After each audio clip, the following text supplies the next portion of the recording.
Anyway. All the best, Mpemba. Kunjani wewe?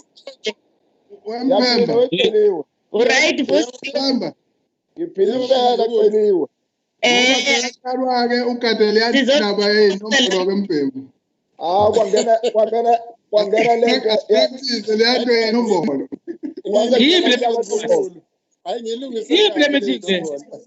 Hayi shut up wena meeting yani wena uthi ungena meeting yani.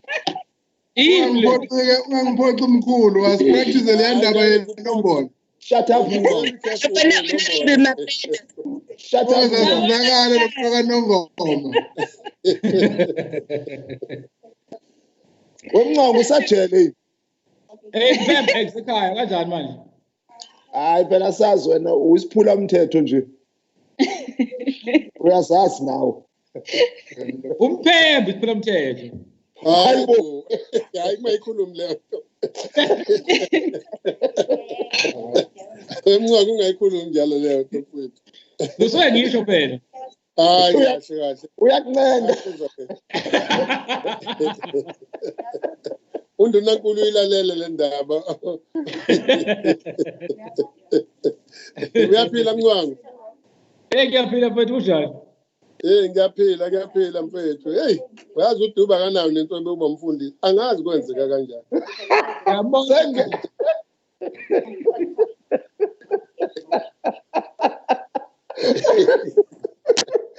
Uyahlupha Mpemba. You are recorded, honorable members, yes? Yeah, I got record.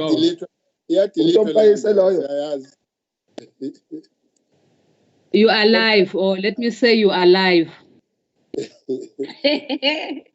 Ntomkayise loyo. Yebo uye lo. Uyaphila nimhlobo wami. Kakhulu sihlobo ngiphila kakhulu. Akabizi mama wekhaya ngegama njalo. Sorry, indaba nihlale emakhaya yini kwahlohloza nje manikhuluma. Nidlula umsuka le kwamsuka ixoxa akuhlohlozi lutho. Siyathosa. Yaphila qhamukile. Ngiyaphila futhi wami njani. Sangina.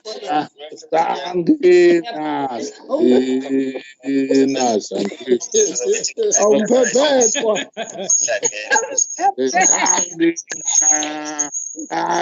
Isingenile. Yeah. Phethwe, you are live on TV.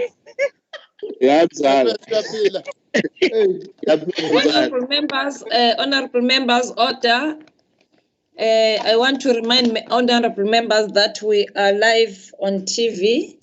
May we make sure that members.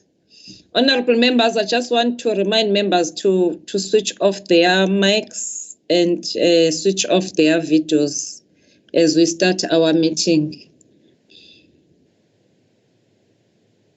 Members, in this committee stage meeting, I advise that members, they make sure that they stick to time, please.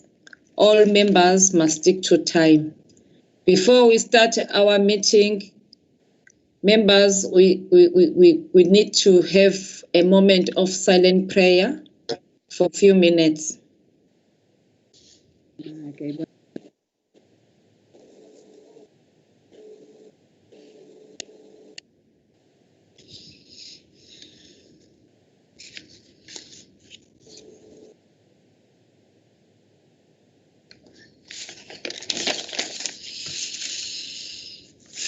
Amen.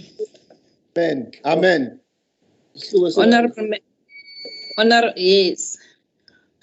members, we are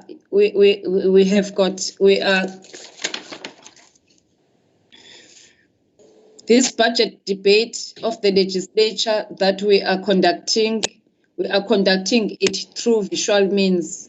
We are reminded that we are going to stick to the rules of the visual meetings.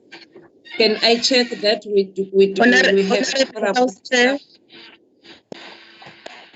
have Honorable House Chair, you are not audible. Maybe the IT staff may assist because we can't hear. We have closed everything, but you are not audible.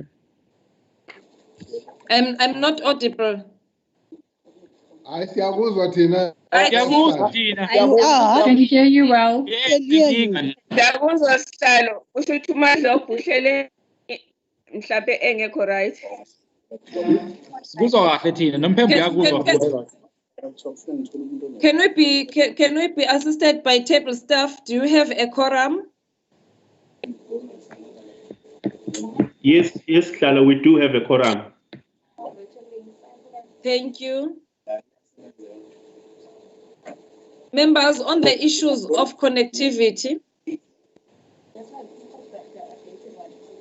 I would like to remind members that when members have got a problem with connectivity, the Speaker has ruled that the following measures will be adopted to try and assist members who may not be able to participate due to connectivity issues.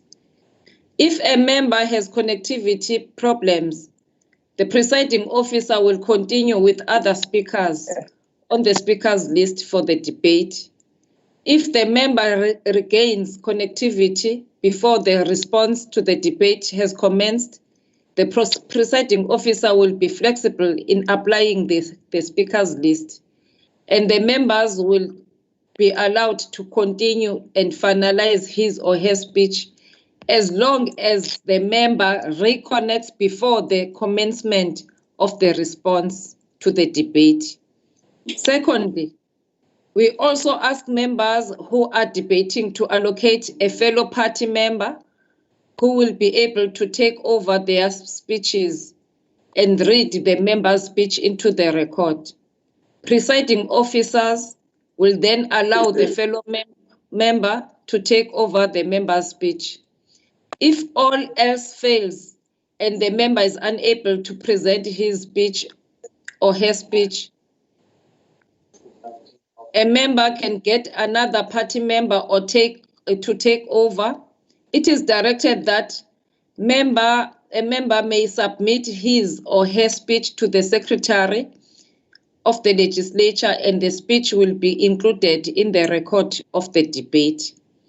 If members have got a problem of the connectivity, the IT unit is going to assist. We are now starting with our agenda of the day, members. We will proceed with vote 9 on the agenda. And the MEC for Transport, Community Safety and Liaison is going to table his report on the Community and Liaison budget. Over to you, MEC. You have got 45 minutes. Madam Chair, good morning to you, and good morning to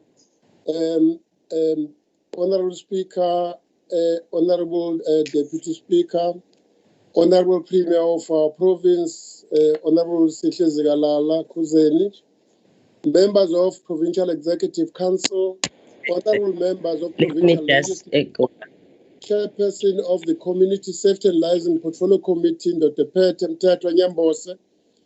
Greetings to our Provincial Commissioner, Lieutenant General Kumkos Jula, and your management team, Head of Departments, Mr. Sibusiso Kumbi, senior officials of the departments, members of Justice, Crime Prevention and Security Cluster present, leadership of community safety structures, all other social partners and broader civil society. Ladies and gentlemen, good morning to you all. Madam Chairperson, it is my honor and privilege to present the budget policy speech for the Department of Community Safety and Liaison, Vote 9, under the theme, Collectively Building a Crime-Free Province. This theme resonates with the current focus in the country and the province to attract investment and ensure job creation. Our firm view is that the investment and economic growth will be undermined if the fight against crime is not pursued with vigor and a strong determination by all of us. In this theme, there is a clarion call to all the people of KwaZulu-Natal, to individuals and collectively, put their hands on deck towards building a crime-free society. The African National Congress manifesto is explicitly clear on the eradication of crime, thus building safer community in our country. Madam Chair, the work of this department is central to the realization of ideals outlined in the Freedom Charter, which today find expression in the Constitution of our country. The Constitution of the Republic asserts the right of all citizens to be safe and secure. Therefore, this department is obliged to fulfill its mandate and playing an oversight to the functioning of the police. The National Development Plan makes the following commitments and targets. In 2030, people living in South Africa feel safe at home, at schools, at work, and they enjoy a community life free of fear. This means that as we have entered the term of the sixth administration, we must develop a clear mechanism and strategies to achieve the vision set out in the NDP. Crime and corruption are two major issues that continue to be sharply raised by our people in all KZN customer satisfaction surveys. This budget policy speech, therefore, presents a bold plan of action which we seek to roll out in building a safer province. Our plan is that of building a province where young women will have the freedom to walk at midnight knowing that nothing will infringe their rights to do so. We want to build a province that values human life. Honorable Chairperson, this country has entered a radical political phase as it has entered its third decade of our freedom and democracy.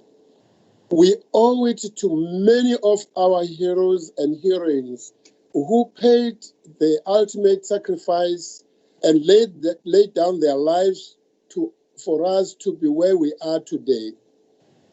As we celebrate 100 years of our struggle, salwathu baba uRaymond Mhlaba nobaba uGwala Ibhubesi laseMgungundlovu, we must be exemplary because they had actually paved our way for today.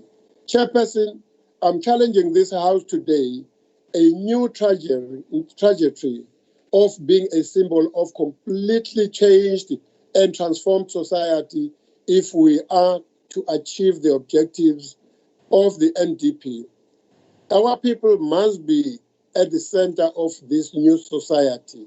Chairperson, the society I'm referring to is the one that His Excellency President Cyril Ramaphosa, the President of the country, spoke about during his nation address, State of the Nation address.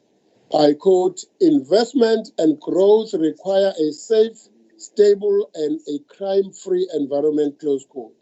This commitment by the President speaks boldly on increasing resources and investing in specialized units to beef up the fight against crime. The same sentiments were echoed by Premier of our province, Honorable Kuzeni, in his State of the Province address, when he committed this government to concentrating its effort in areas and police stations that continue to record high numbers of crimes. Chairperson, this country for the next coming years will feel the social and economic impact brought about by the coronavirus. Allow me, Chairperson, to express our profound gratitude to our government for the manner in which it has handled and continues to deal with the scourge of this pandemic. We salute our healthcare workers and other essential service personnel for the standing work that they had done during this difficult phase of our democratic dispensation. We also thank our people who exercised restraint and maximum discipline during the national lockdown. Chairperson, I wish to single out law enforcement agencies for going far and beyond the call of duty whilst risking their lives in ensuring the enforcement of the regulations and protecting our people, including tourists. I personally participated in the Provincial Joint Operations Center in my capacity as the chairperson of the JCPS cluster, which was integrated nerve center for all law enforcement operations. Disturbingly, some people opted to disobey the regulations and chose to be in conflict with the law. During the national lockdown, more than 18,000 people were arrested in the province for violating regulations. This irresponsible behavior must be condemned by all of us, as it had a potential of undermining the work of fighting this virus. Chairperson, we are still deeply angered and surprised by some criminals used this period as an opportunity to advance their nefarious deed. The incident that took place where Ukoko, owayena 74 years, wabulawa, must be condemned, and that was a very painful thing.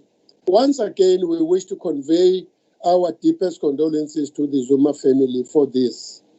I also do want to hasten to go to the incident of Hambanati, where a youngster who was a matriculant in Hambanati, Otongati, he was abducted and killed. And we are happy that some people for both incidents were arrested in this regard. And I do know that today these people of Hambanati are appearing in court. Critically, Chairperson, we have had to apply precautionary measures to protect the police and members of the public against COVID-19, as some of these members has tested positive. The incident in Ofolweni, Nagamaphumulo police stations are one of many where we had to take drastic measures, including temporarily closing down the police station and opted to open temporary ones so that service deliveries were not hampered. We are now implementing the departmental COVID down recovery plan. This plan entails initiatives including sanitizing all our offices, identifying staff that could work from home, ensure provisions of PPEs, and capitalizing on a digital platform for communication purposes.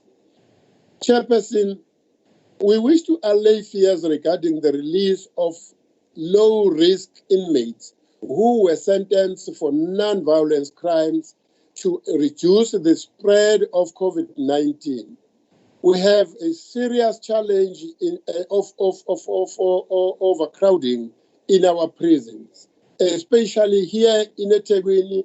The capacity that we have currently, we have 164.1%, whereas the total of the prison that should be there should be 4,102. Honorable members, the South African government had to act decisively to save the lives of officials, the broader populations and offenders as the COVID-19 cases continue to rise. Chairperson, we are aware that there is going to be campaigns for local governments in our country and in our province. And we have had to revive the multi-party political intervention committee so that we are mediating between party members that are fighting among themselves for positions, and political parties that are also fighting against one another for the election. The experience has taught us that public protests are likely to increase towards the local government elections. Whilst we recognize the constitutional rights of everyone to engage in peaceful and unarmed protest, we must strongly condemn any accompanying violence. We have put in place the necessary governance and law enforcement response mechanisms to manage public protests, and we will do whatever it is necessary to uphold the rule of law. Honorable members, we wish to allay fears again regarding the recent brutal murder of Induna Umkhwanazi Philip of Mtubatuba and the chief whip of the ANC in Mtubatuba municipality. We also condemn the killing of a young man who was a branch secretary at Wat 91 in a eThekwini region, Utamsang Gabashe, who was shot and killed by these assailants. I have instructed Provincial Commissioner Wabujula to elevate these cases so that they are investigated at the high caliber level of the province. These isolated incidents must not be viewed in a manner that seeks to negate the positive strides we have made to end political violence as well as restore peace and stability in our province.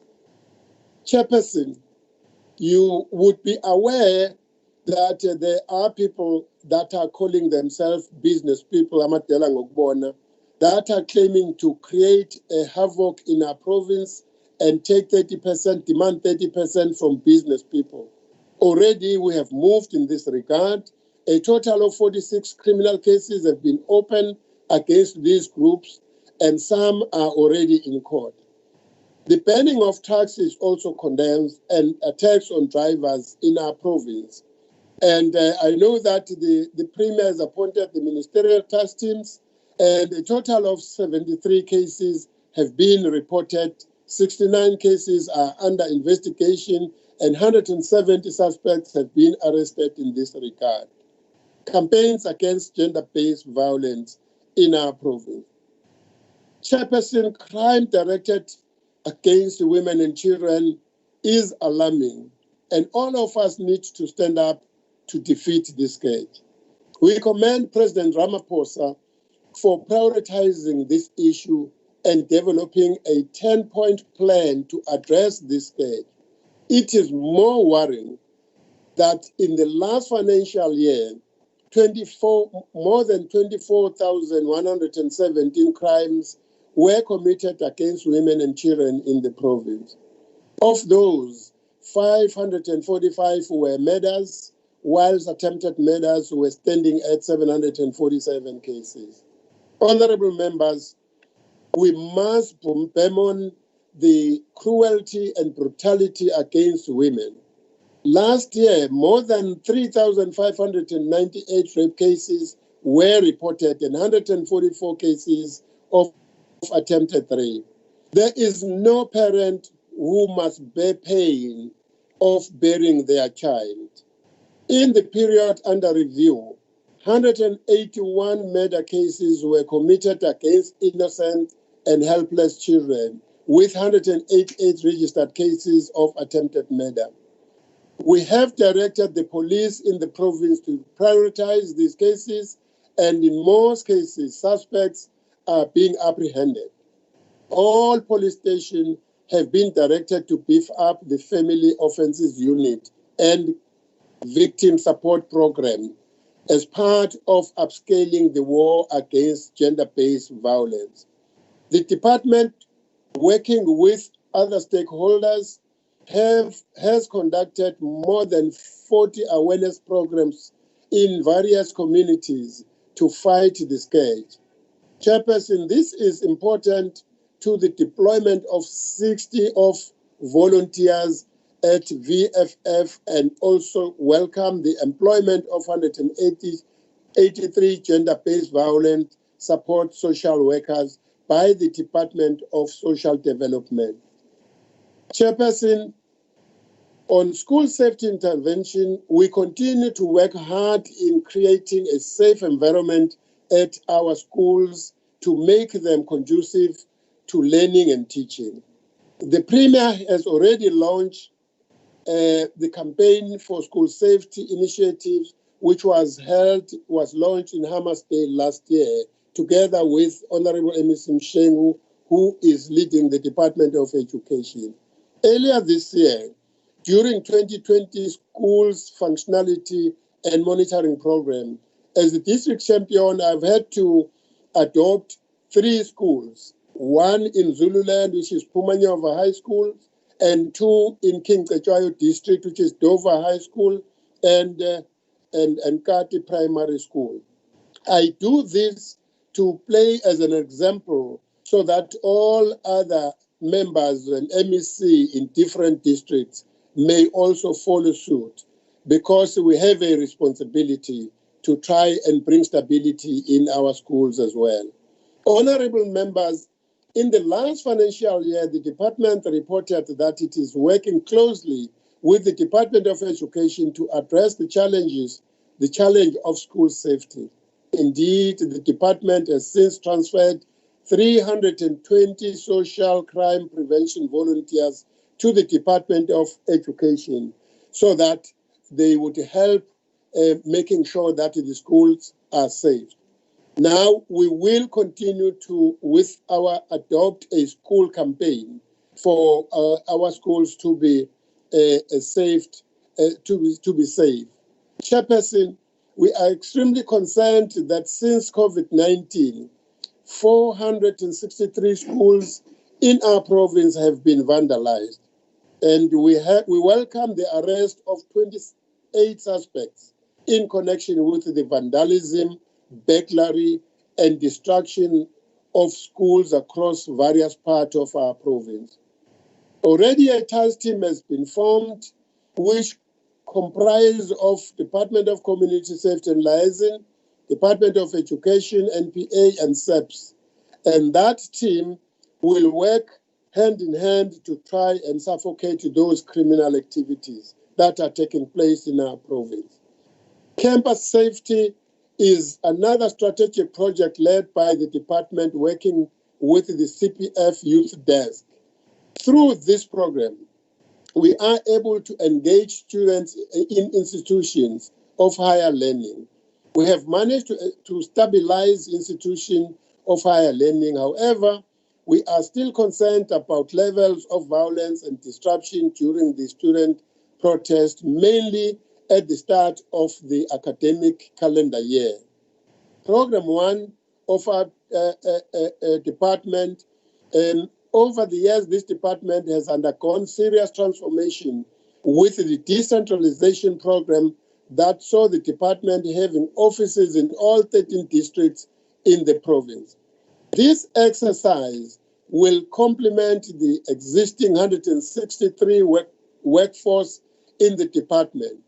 In this financial year, we plan to recruit 25 new interns who will be employed for 2 years as part of skills development and training. In terms of our audit outcomes, Honorable Chairperson, for the past consecutive years, the department has received an unqualified audit opinion with matters in the previous financial year. We are actively working towards achieving a clean audit report this financial year. We remain committed to good governance and in ensuring value for money as prescribed in the Public Finance Management Act. Honorable members, Honorable Chair, the Volunteer Social Crime Prevention Program continues to be one of the tools that the department is using to change the lives of young people. The new intakes of 1,225 new volunteers will assist in working with the police in various communities across the province. In our program too, Honorable Chairperson, this province is turning the tide against the fight against crime. Whilst there are areas of concerns and stubborn crimes that are refusing to go down, the general indication is that many categories of crimes are going down. Honorable Chair and honorable members, the overview of the KwaZulu-Natal crime statistics for the period 2019-20 reveals both areas of progress as well as areas of challenge. In terms of national comparison, there are a few KZN stations in the country's top 30 high crime stations, which are eThekwini, Durban Central, Pinetown, Plessisray, and Phoenix. Chairperson, murder cases continue to be amongst the major crimes in the province. Disturbingly, areas like Inanda and Umlazi continue to feature prominently in the national agenda. The latest figures of 4,395 murders, that is 0.3% increase on the previous period, an increase of 13 murders which occurred in the province. Murder cases have increased year on year in KZN over the past 5-year period. The most problematic areas in this regard are Inanda, Umlazi, Plessisray, KwaMashu, Marian Hill, Verelem, KwaMakhuta, KwaDabeka, and Tuzuma, Mountain Rise, and Esikhaleni ngakwa Honorable Celiwe Madlopa. I'm sure she will be very worried about this. Our plan and strategies are focused on these hotspots areas because we believe that if we manage to dent crime in those areas, we will be able to reduce it in the province. Honorable members, while most crime indicate a rise, some other categories are showing serious decline. Cash in transit robberies decreased by 60%, and no bank robberies occurred in the latest period. Property crimes as a total has been on the steadily decline over the 5-year period, with a further decrease of 1.5% in the latest release. Honorable members, dog theft are still a worry to us. Dog theft in traditional communities are a serious issue that is being attended to. Since I arrived in September last year in this department 7 months ago, we have had to intervene in a number of areas where communities were up in arms due to the high level of stock theft. During the period under review, stock theft increased by 0.9%, and we must all be worried about that. Our turnaround strategy combines aspects of crime prevention, crime combating, the improvement of socio-economic conditions, and strengthening of human solidarity among citizens. Moving forward, the training and capacitation of our community structures will be upscaled, and we will be strengthening our partnership with the Department of Agriculture and the farming communities. Honorable members, fighting fraud and corruption remains our key focus area. Fraud cases increased significantly by 21%.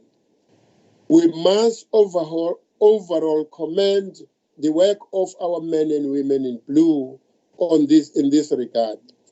In all of the above cases, the total number of crimes detected as a result of police action decreased in the latest period by 24.8%. In terms of monitoring the service delivery in our police station, the strategic framework for this term requires us to monitor the perception of police visibility in the top 30 high crime police stations.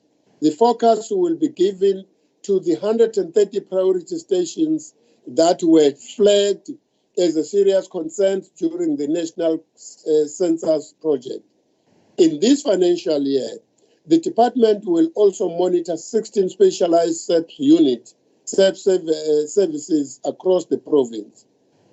Honorable Chairperson, the department also embarked on a census project which has yielded phenomenal results. The objective was to collect baseline data at all 184 police stations in the province and generate reliable information on SEPS compliance to policy and legislation. The findings of this project allowed the department to formulate strategies and interventions to address challenges that were identified at station level. Some of the success stories to tell for the department relates to the Muden police station, which was found to be the worst performing stations in the country in terms of compliance to Domestic Violence Act. The department's immediate intervention resulted in Muden SEPS station being ranked in the top 10 national best performing stations for compliance to the Domestic Violence Act. Again, Kranscorp police stations was also found to be highly non-compliant in terms of this act. With all focus being placed on the gender-based violence, the department, without hesitation, arranged domestic violence workshop for Mzinyati cluster in order to address the challenges. The department was able to improve the performance of Kranscorp so that it was significantly compliant to the Domestic Violence Act. Honorable Chair, honorable members, with regards to Mbazwane police station, we have had a number of calls of gender-based violence in this station. And in terms of compliance, general policing services were poor as well.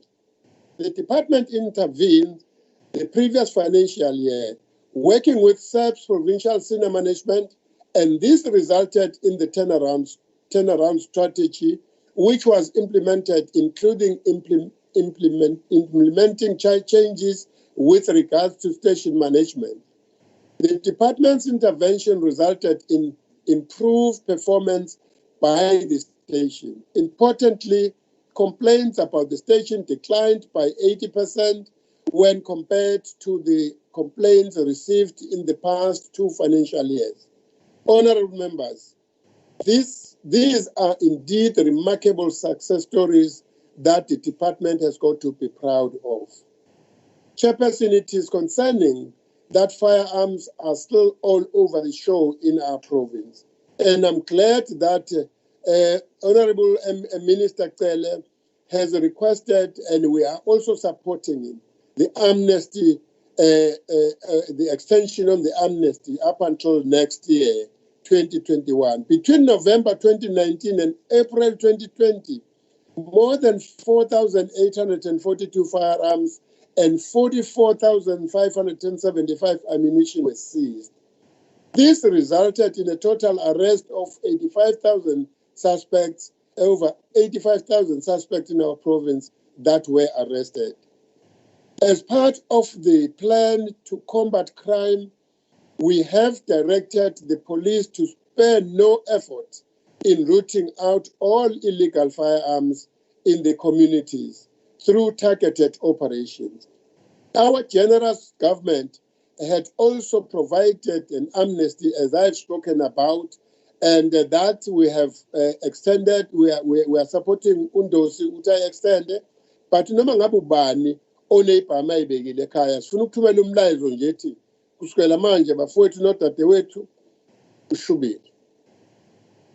Honorable members, the provincial Lekgotla resolved that there should be a provincial crime fighting program which will be led by our premier and known as Operation Vala.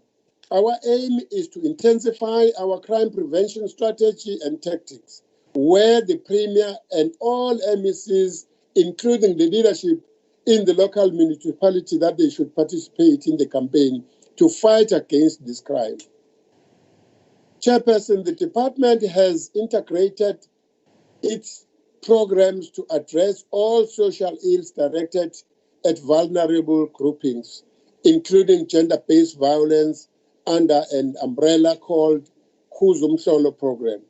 As part of the intervention, in the past financial year, the department has conducted 26 awareness campaigns and workshops, crime crime indaba and izimbizo, which specifically focused in issues affecting elderly people and vulnerable groups.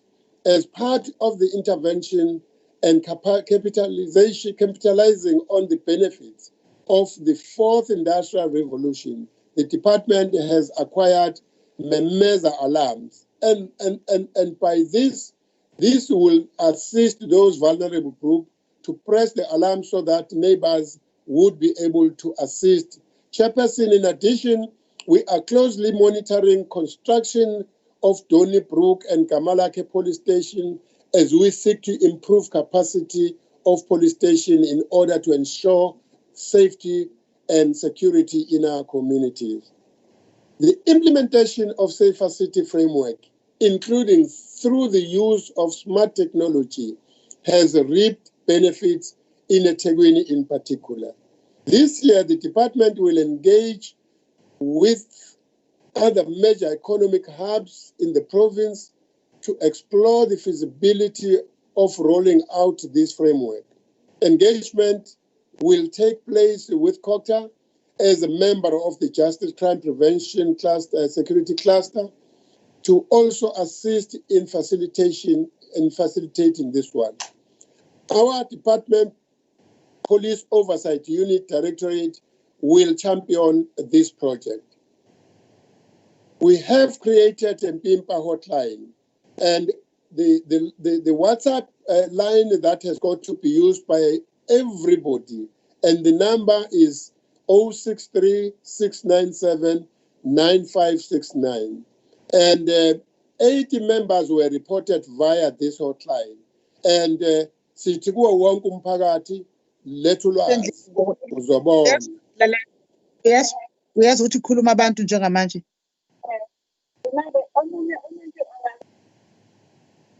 Honorable Chairperson, I'm sure that is not going to eat out of my time. The community in dialogue has yielded good result because the community in dialogue program has brought together various faction groups in communities and has achieved tangible results. This program is in different areas, and it is led by the team that was established by Ongangezwe Lake, which we are very grateful of. And siyathobeka kakhulu ukuba nendlunkulu ekwazi ukubambisana nohulumeni ukuthi sikwazi ukulwa nalama faction fights. Over the last financial year, we have been faced with challenges in different hostels, especially in hostel yakwaMashu kwa-39 eClipland, eThekwini eMlazi, nasi-17 T-section. Kodwa, we are glad that to announce to the public that all this has come down, and we believe that this should continue. Fighting cross-border crime is our responsibility. Crime remains one of our strategic priorities. Our strategy is targeted towards fighting crime at borders that we share with different countries like Mozambique, Swaziland, and Lesotho. And on the other hand, neighboring provinces, which is Free State, Mpumalanga, Gauteng, and more others. And we are proud that communication and engagement with all these are yielding good results. With regards to vehicle thefts between Mozambique and South Africa, some of the interventions that have been put in place are upgrade of Manguzi Police Station, which is a beautiful school, a place now to work in. And I'm glad that when following the trends, the morale has been boosted in that station.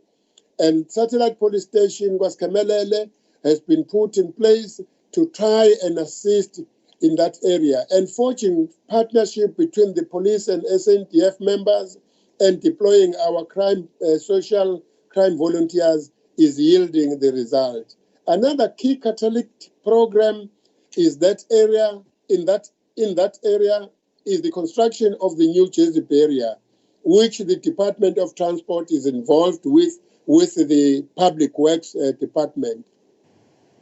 And I do want to commend Honorable Kuzeni for his intervention, because there was a time where we had a stalemate, but he stood up and he has assisted the department dearly. And Kuzeni, the skill and the leadership style that you have, we really appreciate that. The department has also deployed 40 volunteers to assist in fighting crime, border crime in that area. And that is also has helped to create job opportunities for our young people. Chairperson, through the court watching brief, we have put up a team that will sit and follow the cases that are taking place and improve in our investigating strategy, because we have found that most of the cases are thrown out of the court because of our failure to investigate properly. The role of community crime fighting structures. Chairperson, the active citizenry demonstrated by our people through community crime fighting structures must be welcomed and appreciated. The role of the Community Policing Forum and their substructures, including CPF Youth Desk, is very instrumental in mobilizing and organizing communities. Chairperson, the role of the KwaZulu Crime Prevention Association is equally essential in fighting crimes. I know that in the process of executing their duties, and some of them are exploring and becoming vigilantes, but it is not all of them. And I know that their commitment as well, they become targets to criminals because of their strength of fighting the crime pandemic. So, Chairperson, we must use experiences of the national lockdown as an important foundation to strengthen the relationship between the police and community. During the lockdown period, many communities worked with police during the enforcement of regulation. Even though sometimes we are disturbed by incidents of police brutality, we must have trust in the Independent Police Investigative Units, IP, that it has enough capacity to investigate these cases and isolate those individuals from the system. We are equally concerned by members of law enforcement agencies who continue to act in conflict with the law and bring the profession into disrepute. During the lockdown period, 11 officers were arrested for being in conflict of the law. This year, we are intensifying our campaign against police killings. We appeal to the police to fight until the last bullet when facing dangerous and merciless criminals. No police officer must die in the hands of the criminals. In the last financial year alone, 18 police officers were killed, with 3 killed on duty and 15 killed off duty. Honorable Chairperson, honorable members, in conclusion, I wish to reiterate that fighting crimes requires both financial and capacity. On that note, I urge this House to support our efforts of engaging in a process of adequately resourcing this department to respond to fighting crimes, and as one of the priorities, apex priorities. Whilst we are all aware that this department is the least funded department, we will never be complacent in our endeavor to protect our people and their valuable asset. Chairperson, allow me to pass my gratitude to the African National Congress, ANC, for entrusting me with this responsibility, and the Premier of KwaZulu-Natal, Kuzeni, for his guidance and his executive. I would also like to convey my gratitude to the Community Safety and Liaison Portfolio Committee led by the chairperson, Honorable Nyambo Setingswayo, for their support. To the Provincial Commissioner General Jula and your entire management, I salute you. A special thanks goes to the members of the JCPS cluster, their involvement in securing this province.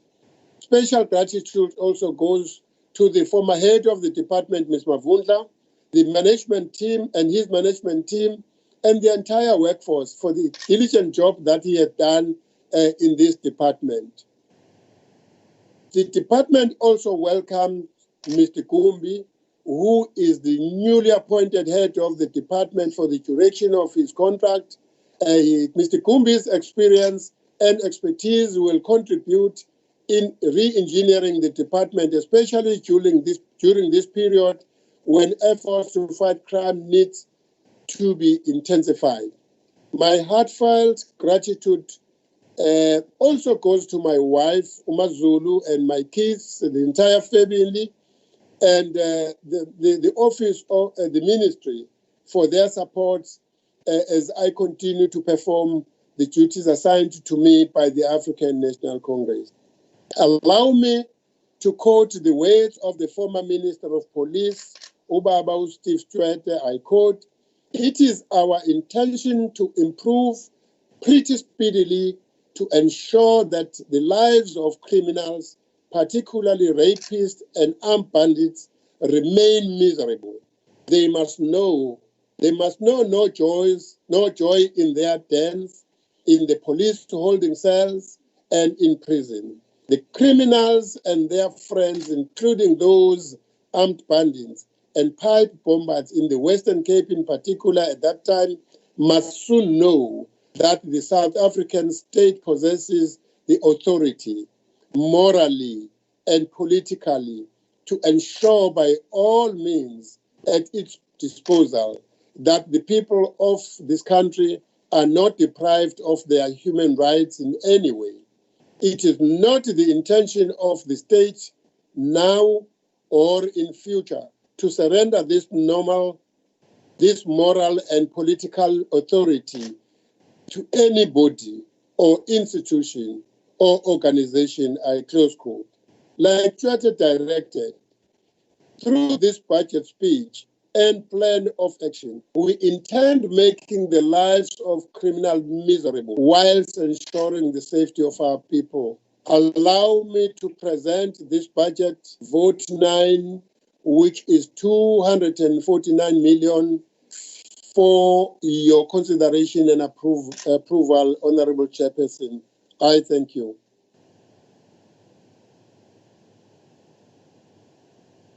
Thank you, Honorable MEC, and thank you for sticking to time. May I now call the Chairperson of Community Safety and Liaison Portfolio Committee to read his report, Honorable N.B. Mthethwa, for 10 minutes. Thank you, Honorable Chairperson. Honorable Chairperson, allow me to table this report for the Portfolio Committee for the Community Safety and Liaison. The purpose of the report is to provide the analysis of the budget allocated to the Department of Community Safety and Liaison for the 2020-21 financial year.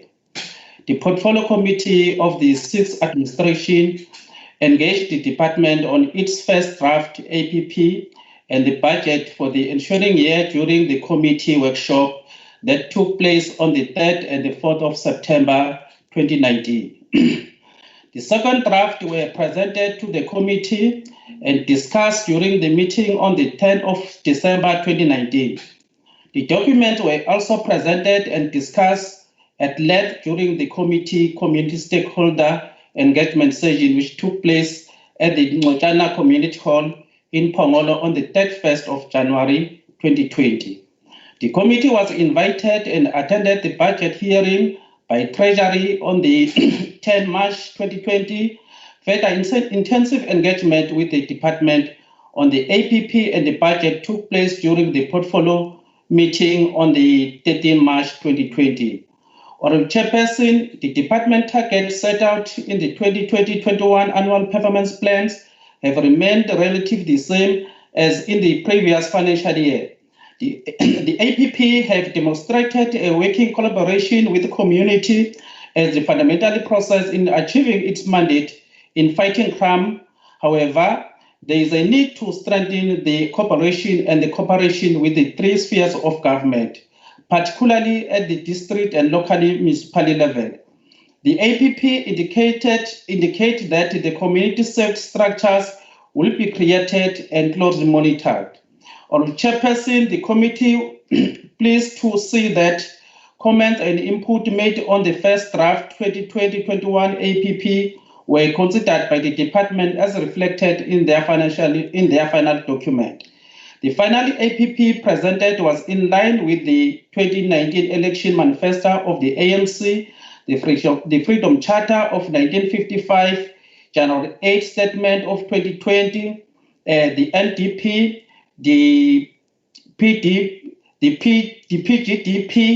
the SONA of 2020, the SOPA of 2020, and the departmental strategic plans. The department's targets set appear to be relatively reasonable, measurable, and achievable. The committee wishes to applaud the department for focusing more on the provincial growth development plans, consists of following institute victim empowerment programs across the province, improve extend programs providing services to those often targeted in violence with focus on women and children, those in LGBTI community, including people with disability. Also to strengthen and empowering the CPFs and CSFs across the province. Also to reduce livestock theft, expanding and strengthening institutional partnership and network within and amongst community. Or the chairperson, the department was previously advised by the MEC for the Department of Treasury to formulate new and credible plans of actions that will enhance their chances of increased funds allocation. The previous year budget allocation for the department was 235 million. The budget allocation for the 2020-21 was initially set at 250 million 656 prior to the implementation of the budget cut. The budget cut for the department came to a total amount of 101.5 million, resulting in a new allocation of 249 million for the 2020-21 year. During the budget briefing by the Treasury on the 3rd March 2020, the department indicated that the budget cut will not have an adverse effect on service delivery. The budget has been split across the two departmental programs accordingly, with the cut reportedly to affect the compensation of employees and goods and services. The total allocation for the program 1, administration, is 100 million. The total allocation for program 2, provincial secretariats for the police services, is 148 million. Honorable Chairperson, the committee wishes to highlight the following areas of concern: that the department will no longer be established community safe forums, but will now only assess their functionality. The department will also not be conducting court watching, brief and monitoring of the metropolis. Another concern, Honorable Chairperson, is that the department is unfunded and the imposed budget cuts have not helped the cause. There are many reported complaints on the functioning of the police and police responses time across the KZ province.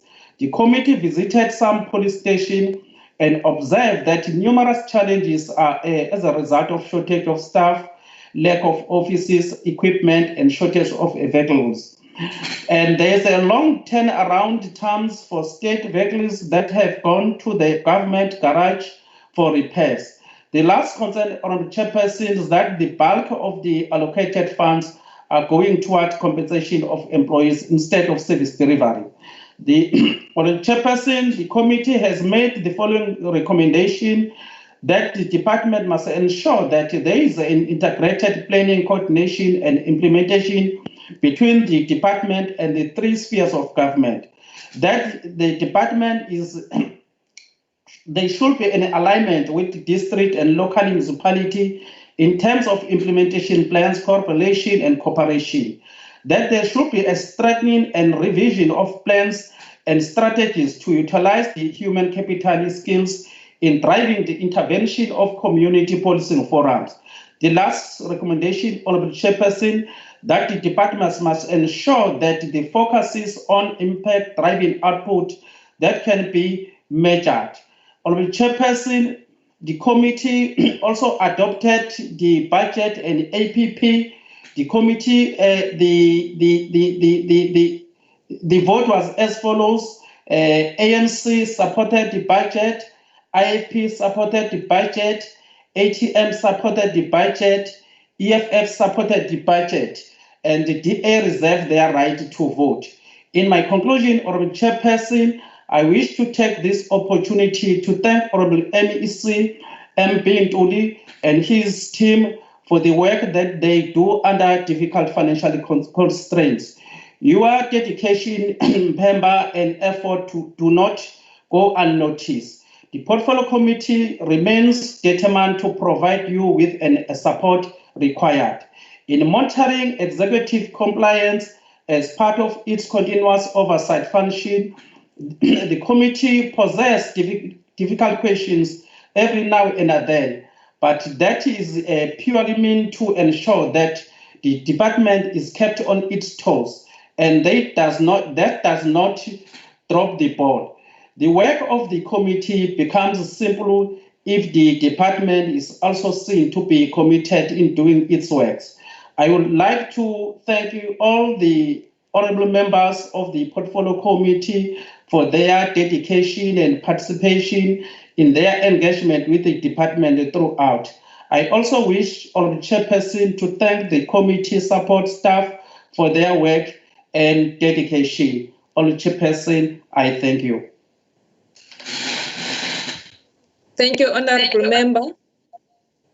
The next speaker to deliberate is Honorable N.N. Sibidla Sapeta for 10 minutes. Thank you, Honorable Chairperson, members of the August House, Executive Member responsible for Community Safety and Liaison, Honorable Ntuli, HOD Gumbi, Provincial Commissioner, and all SAPS members viewing this session, ladies and gentlemen. Honorable Chairperson, we debate vote 9 today under the department's 5-year strategic plan theme that says, and I quote, heightening the fight against crime to secure and grow KwaZulu-Natal. This theme is in line with the Provincial Growth Development Plan's vision of building a prosperous province with a healthy, secure, and skilled population living in dignity and harmony, acting as a gateway to Africa and the world. Crime and violence negatively impacts honorable members' economic growth of any nation. It robs citizens of much-needed social and economic infrastructure, as governments always have to redirect resources to crime prevention, prosecution, etc. In 1995, honorable members, the African National Congress sent out more than 50,000 volunteers into townships and rural areas to collect freedom demands from the people of South Africa. The outcome of this exercise was the adoption of the Freedom Charter on the 26th of June in Cape Town at the Congress of the People that was attended by more than 3,000 delegates. The Freedom Charter clearly outlined the type of South Africa our forebears wanted to create for all her citizens. In this document, honorable members, issues of peace, security, and protection of basic human liberties come out prominently in more than one of its clauses.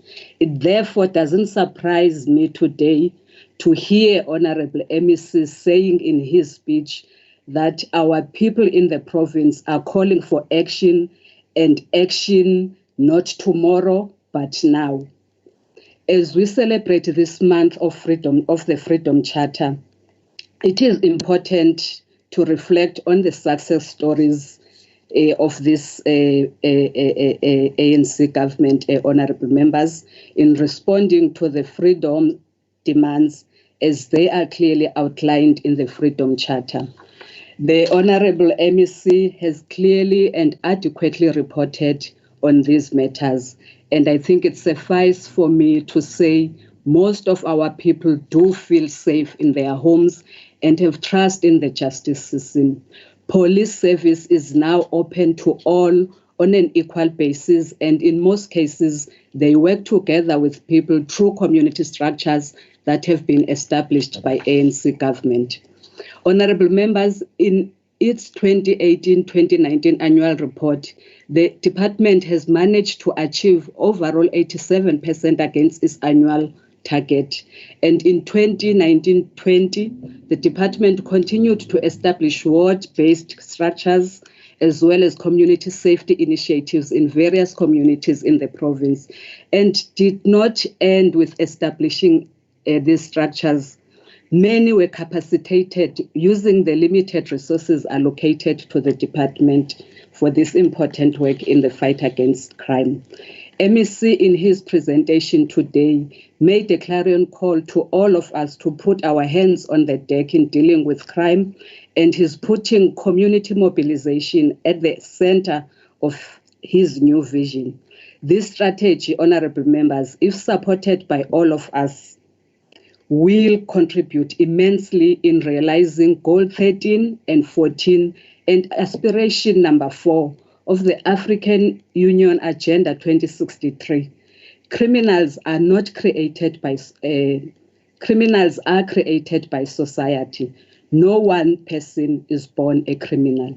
The recent report on the implementation of Agenda 2063 scored Southern Africa or Southern African countries a performance of goal 14 at 45%. And they are saying this is due to member countries putting programs and systems such as the programs the MEC has presented in place. It is still a long way to go for us if you compare with East Africa that performed at over 60%. Honorable Chairperson, the Provincial Department of Community Safety and Liaison is responsible for the implementation of the Civilian Secretariat for Police Service Act and has been allocated 249,103,000 million in 2020-2021 financial year, with minimal increases in the outer years of the NTEF. The ANC feels that the resources that are allocated to this department are not enough. Looking at the mammoth task that the department has to perform, kodwa siyajabula ukuzwa umphathiswa ethi uzimisele ukusebenza kangangoko anako ukuhlengahlengisa isabelo sezimali ukwenza isiqinisekiso sokuthi uyakwazi ukumelana nazo zonke izinhlelo ekufanele azenze njengomnyango. MEC, the work the department is doing in monitoring the police station is applauded, and we do understand the limitations of the department in this regard. The 130 police stations identified as problematic during the national census conducted in 2018-19 financial year require station-specific plans and a well-thought-through monitoring plan that will ensure that the improvement plans are implemented timeously. We are happy, MEC, to hear that you have also prioritized areas such as detectives units, availability of police vehicles, DVA compliance, and other specialized services within SAPS. In our engagements with various communities in the province, Honorable MEC, communities are complaining about the work that some detectives are doing in their area of work. They are saying that they contribute in the cases being thrown out of the courts due to poor investigations, and there are allegations that some of these detectives are working with criminals. Inkinga enye futhi yile yamaveni ahlala isikhathi eside engalungiswa. Siyabonga ukuthi uthembisa ukulibhekisisa nalo lolu daba ngoba luzosilekelela kakhulu ekulisane nobugebengu. Kungabikho kwezimoto eziteshini eziningi kwenza kube nzima kakhulu ukuthi amapolisa afinyelele ngesikhathi kwindawo zesigameko, ikakhulu lapho kuhlukunyezwa khona abesifazane nezingane. Silishayela kakhulu uhlelo lwama-volunteer, i-Volunteer Social Prevention Project oluzohlomula intsha engaphezu kuka-1,200 ezothola istipend kumnyango ngaphansi kwe-EPWP grant. And sikubonga kakhulu ukuthi eningi intsha izothola ukuhlomula not only ngaphansi kwe-grant kodwa niye nakubona kubalulekile ukuthi within your equitable share allocation nizame ukufaka abantu abasha ukwenzela ukuthi nilwisane nokungasebenzi kwabantu abasha kwindawo eziningi. MEC kuningi esingathanda ukubona kwenziwa ngumnyango in performing oversight over the office of the Provincial Commissioner and specialized units in the province. Siyazazi inkinga sizibonile zikhona kuma-dog units and other units in the province, i-performance yawo engagculisekiyo, kodwa sithi siyabonga i-plan that you have put ne-vision oyibeke namhlanje likomiti no-African National Congress sizawusebenzisana ngokubambisana nawe ukulekelelana senze isiqinisekiso sokuthi i-plan yakho iyakwazi ukuthi ifinyelele phambili. The proposed budget cuts as a result of fiscal consolidation and provincial equitable share formula updates, especially in year 2 and year 3 of the MTF, we will have serious impact on service delivery, MEC, although you have tried to assure us that they will not, but we do not see how if you are not going to employ the necessary skill that is required in the department. Ngakho ke siyacela ukuthi uhlale phansi nomphathiswa wezezimali nizame ukubona ukuthi ningenze njani uqinisekisa ukuthi lolu daba alu-affect i-service delivery in the department. ANC supports the budget as you have tabled, MEC. Thank you. Thank you, Honorable Speaker, Honorable Member. The next speaker to debate is Honorable MB Gwala for 5 minutes. Honorable Chairperson, Honorable MEC, and Honorable Members, the IFE support the 249 million budget allocation for the Department of Community Safety and Liaison for 2020-2021 financial year. Before I continue with the debate, it is unfortunate that the MEC decided to mention only the late Philip Mkhwanazi of the ANC with the exclusion of the late Tenezake Timothy Mapanga of the IFP, who was gunned down 3 weeks before Mkhwanazi in the same area of Mtubatuba.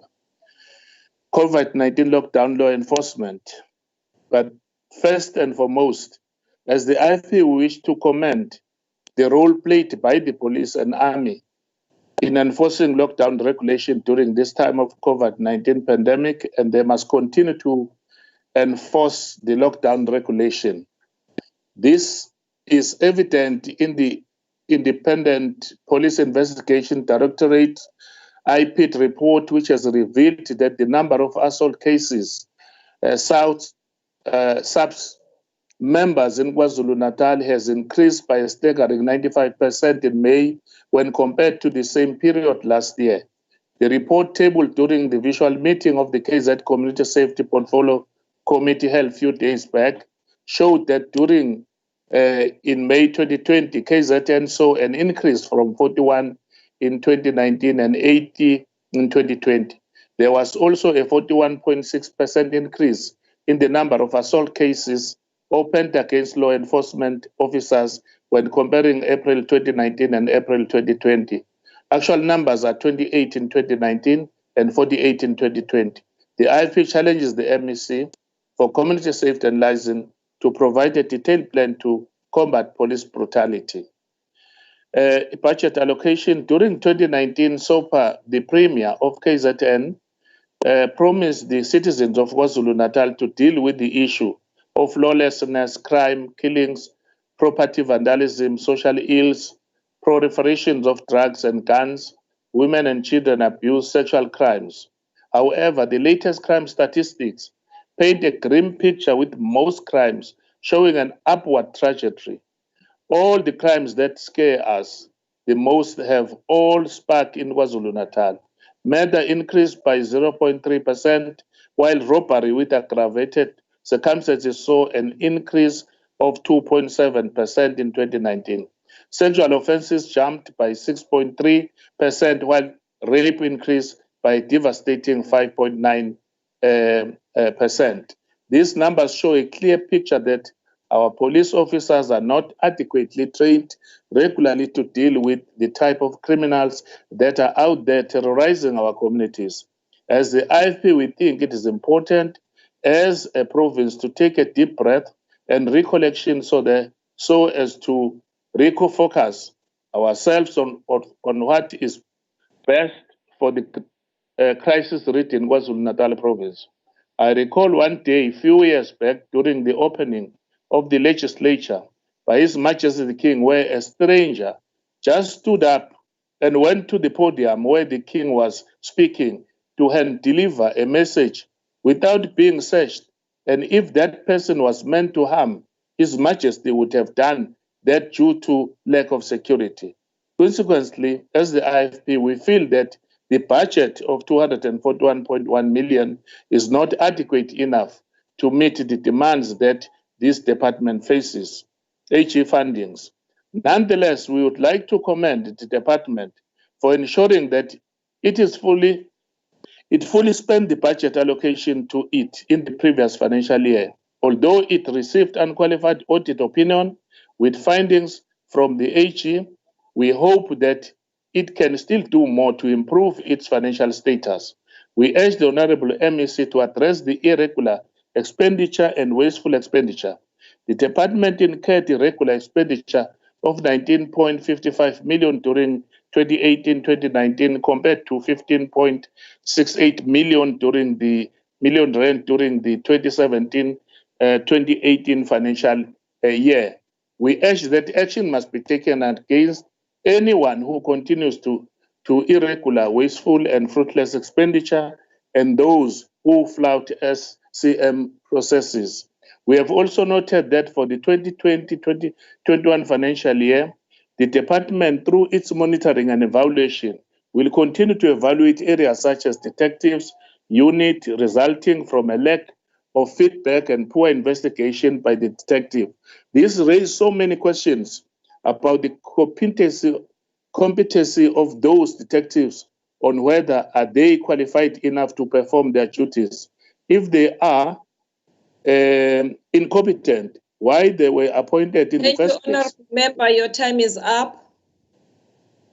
I'll come back. Thank you, Chair. You.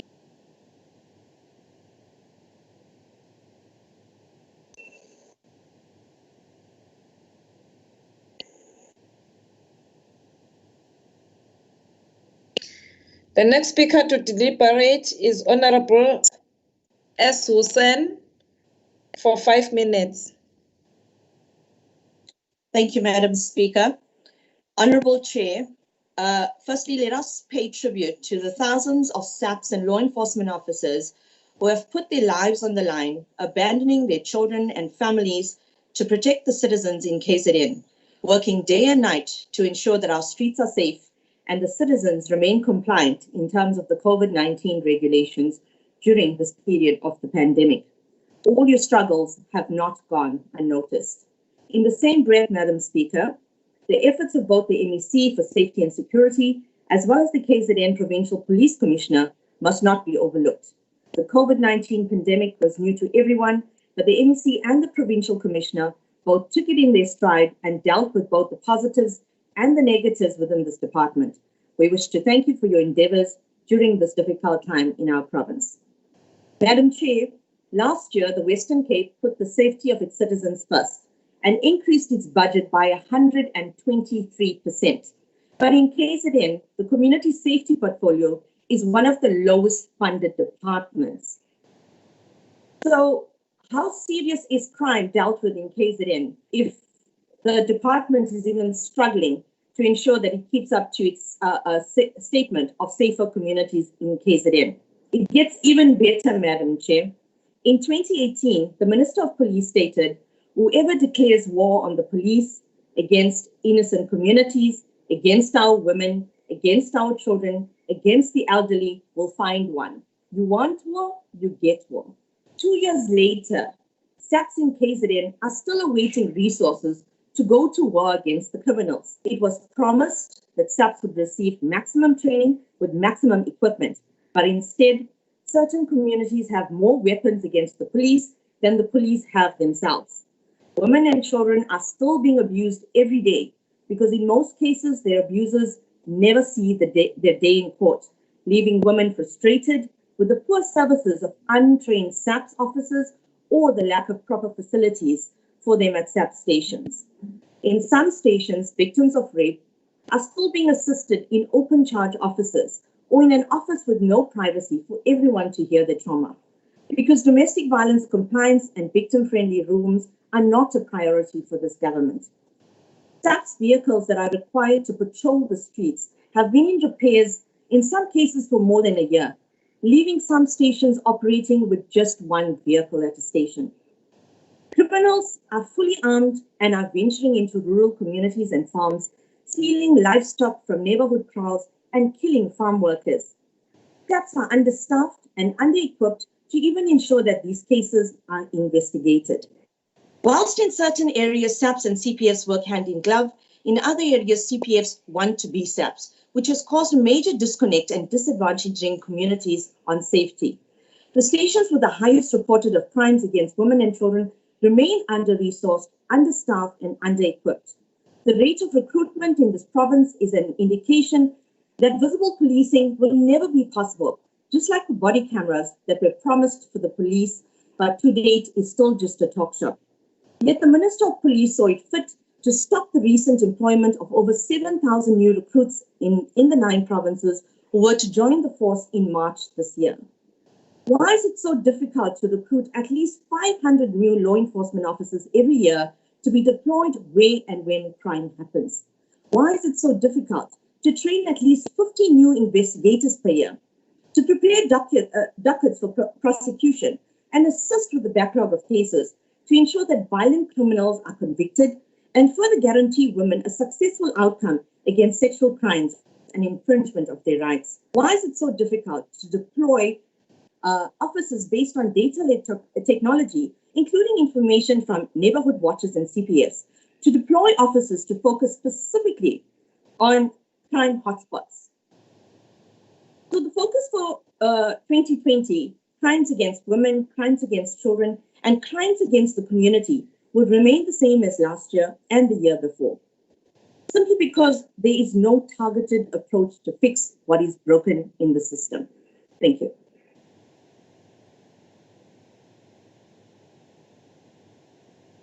Thank you, Honorable Member. The next speaker to debate is Honorable A.V. Khoza for 6 minutes.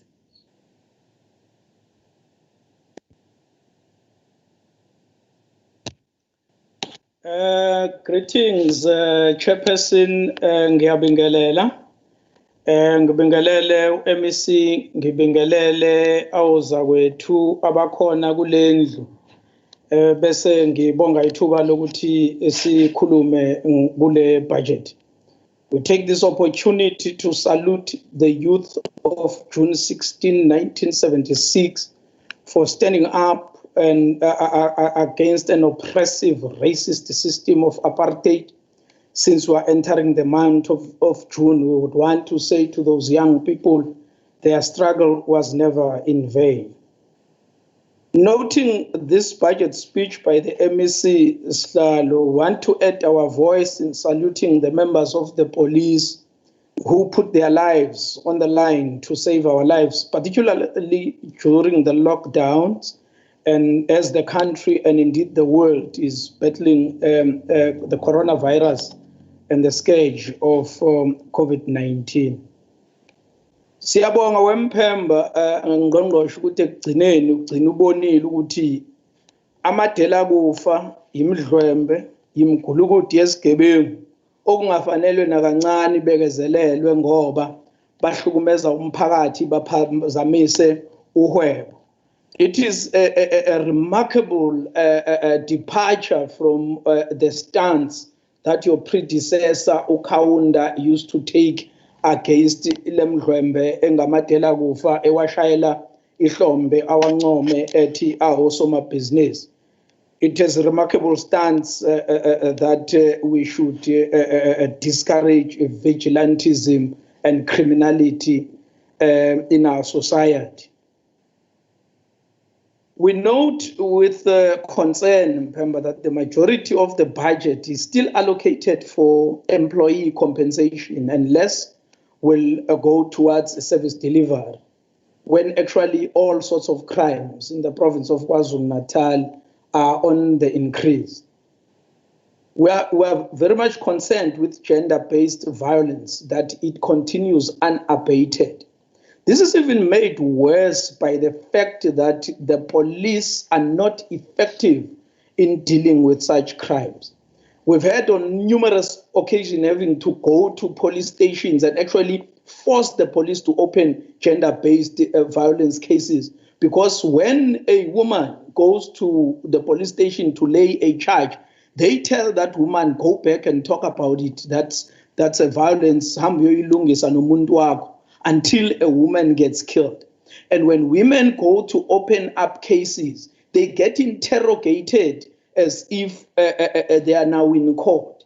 We are saying, Pemba, more money should go towards victim empowerment, we agree, but we must also train the police in ensuring that they understand how to deal with cases. Their job is, when a woman goes to open a case, is to open the docket and let investigators investigate and let NPA decide whether there is a case or not. But your police, as illiterate as they are, would be interrogating women and asking them all sorts of questions to a point where women get discouraged and they don't report such cases. We want to say that the 249 million is not enough, is inadequate. In fact, we require more budget for this department. Mpemba, we would want you to begin to advocate for an establishment of a specialized unit in the police that is going to deal with farm dwellers and farm workers. Our people are being brutalized, murdered, exploited by the racist farmers in these farms. And the police are not doing anything because in the main, they are in the pockets of those farmers. Abantu bakithi bagcine bengasizakala emaplazini ngenxa yamaphoyisa angabalekeleli. Okugcina, Mpemba, iy'moto zamaphoyisa siyazi ukuthi azanele. Kodwa ake ukhuze lo mkhuba wokuthi amaveni amaphoyisa kugcine kuyi-Uber ihambisa iphoyisa ekhaya ililande lizongena emsebenzini iphinde ihambise, when ama-vans are supposed to be out there assisting our people. Otherwise, we note this budget and sifuna ukusho ukuthi ayanele. We would have hoped for more budget ukuze lo mnyango ukwazi ukusebenza ngendlela efanele. Ngibonge sihlalo, ngibonge nakuza kwethu. Thank you very much. Thank you very much, Honorable Member. The next speaker to debate is Honorable V.R. Mlojwa for 2 minutes.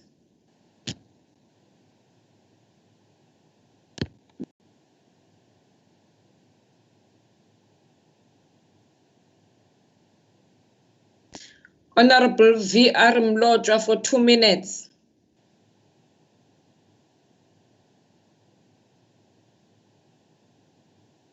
Honorable members, I will proceed to Honorable S. Thakur Rajbansi. I am told that Honorable Thakur Rajbansi is participating in Public Works debate in Visual A. She won't be able to participate in this debate. I suggest that she sends her speech to the Secretary. I will now proceed to Honorable J.S. Nxumalo, who will be participating in this debate for 8 minutes.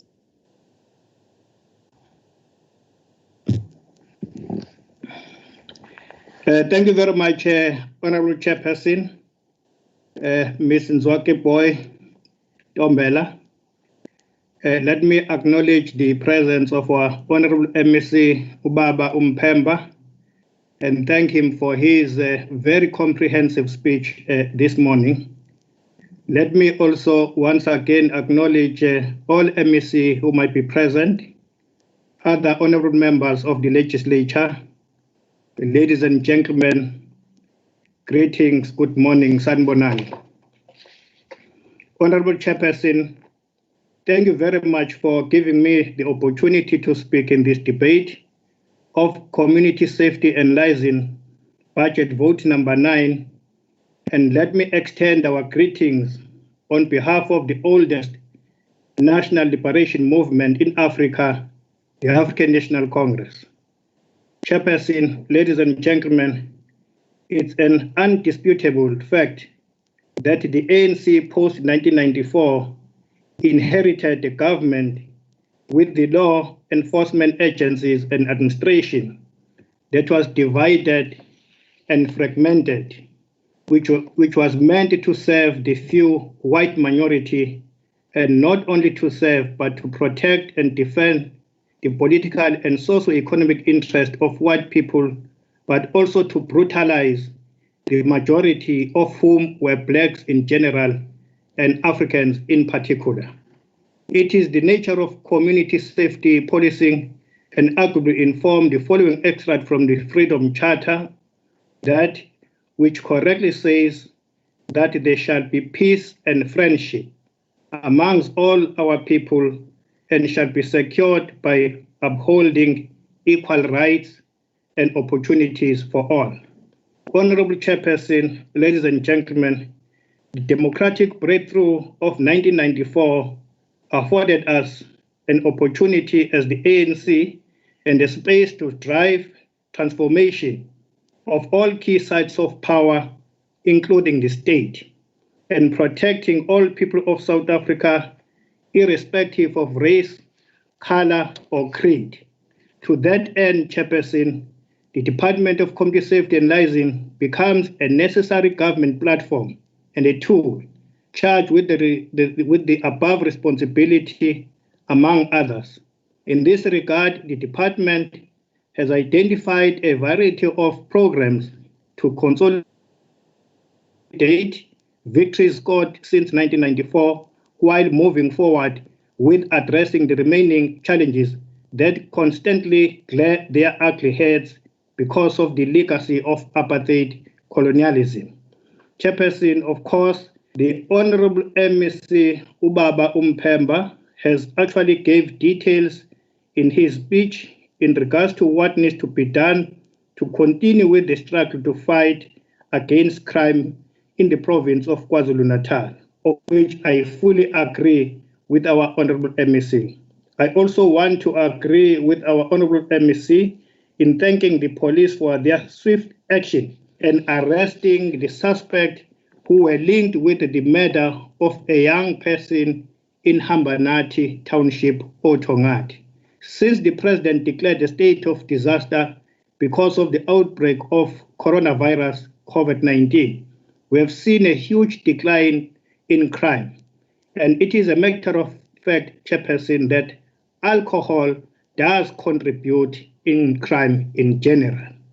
Ngingatsho ngesihlalo ingananazi ukuthi njengoba kade kuvalwe amathaveni namashibhini, sibone ukwehla okukhulu kwezigameko zobugebengu. Lokhu ke kusitshela ukuthi impela kuyiqiniso ukuthi uphuzo oludakayo kanjalo nezidakamizwa zinawo umthelela ebugebengwini obenzakalayo eNingizimu Afrika, njengokuthi nje iningi labantu balimala besemathaveni noma emashibhini noma bephuma khona emashibhini babanjwe inkunzi balinyazwe. We do take note of a story reported yesterday that pensioners who were ready to receive their grants had to be turned back home after an armed gang pretending to be COVID-19 healthcare workers allegedly robbed a pay point in Pietermaritzburg And I think, Chairperson, that the police need to be vigilant during this time and during this period. Nami ngiyakubona nje lokho ukuthi I'm sure sonke siyakubona ukuthi mawuhamba la edolobheni njengoba sibhekene nalolu khuvethe lwalesifo se-COVID-19 sifaka ama-mask njengomyalelo kahulumeni. Kodwa futhi uyakubona ukuthi nezigebengu-ke sezizosebenzisa ithuba lokuthi njengoba sonke sifaka ama-mask usuke kwesinye isikhathi ungamboni nanomuntu omaziyo emeceleni kwakho ngenxa yokuthi akabonakali. Nezigebengu-ke zibona ithuba kwazi lisebenzise. Ngiyacabanga ukuthi amaphoyisa azokuqaphela kakhulu lokho. Lastly, Chairperson, we are concerned about the murders that are taking place in our province of KwaZulu-Natal, which are on the increase. We are even told that under the national lockdown, murder cases has risen, in particular in this province of ours. And this must be addressed, Chairperson, as a matter of concern. Lastly, police must work with community safety structures like CPFs and ward safety forums in addressing these crimes. Chairperson, I thank you very much. The ANC support this budget. Ngiyabonga. Thank you, Honorable Member, and thank you for saving time. I'll now proceed to Honorable M.E. Phakathi, who will debate for 2 minutes. Sihlalo asibonge sibingelele MEC sibingelele ama members onke. Sihlalo asiqale ngokubonga sishayile izandla MEC kumsebenzi abe wenzile ngesikhathi se-lockdown lapho sibone bekwazi ukuthi bamelane nezimo ngendlela ephilisayo nenhle. Uma ubuka kwamanye ama-province isimo endlela ebeyisona lapho abantu belinyazwa bebulawa amaphoyisa asizange sikubone kuleli lakithi la KwaZulu-Natal. Sibonge kakhulu umsebenzi owenziwe ukuthi abantu bakithi bakwazi ukuthi babe protected ngalesi sikhathi se-lockdown. Siphinde futhi siveze sihlalo ukuthi si-ATM si-concern kakhulu ngendlela esibona ngayo amaphoyisa edliwa ilolu bhubhano olukhona kulesi sikhathi esikusona. Okusho ukuthi azange bakwazi ukuthi bakubheke kahle ukuthi balungiselele wona lolu bhubhano. Ngicabanga ukuthi imali allocated incane kakhulu kunezinto esimelene nazo la KwaZulu-Natal.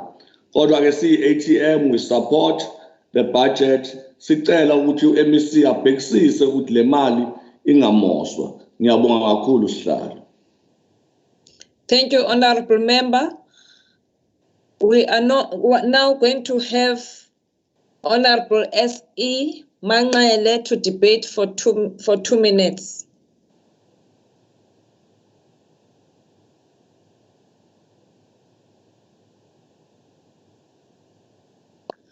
Honorable Manqele to debate for 2 minutes. Over to you, Honorable Manqele.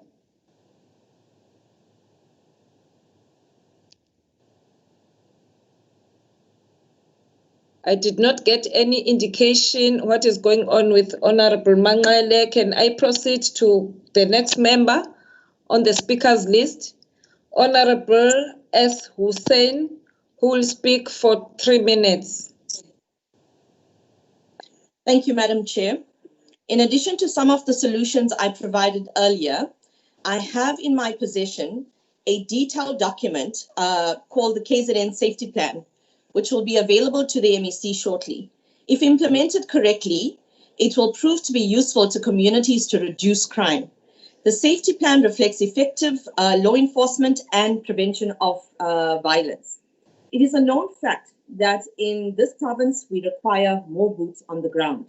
And if we do not use a focused approach in empowering our children, families, and communities to use alternatives to violence, then another year would have passed and we would have failed our children and communities again.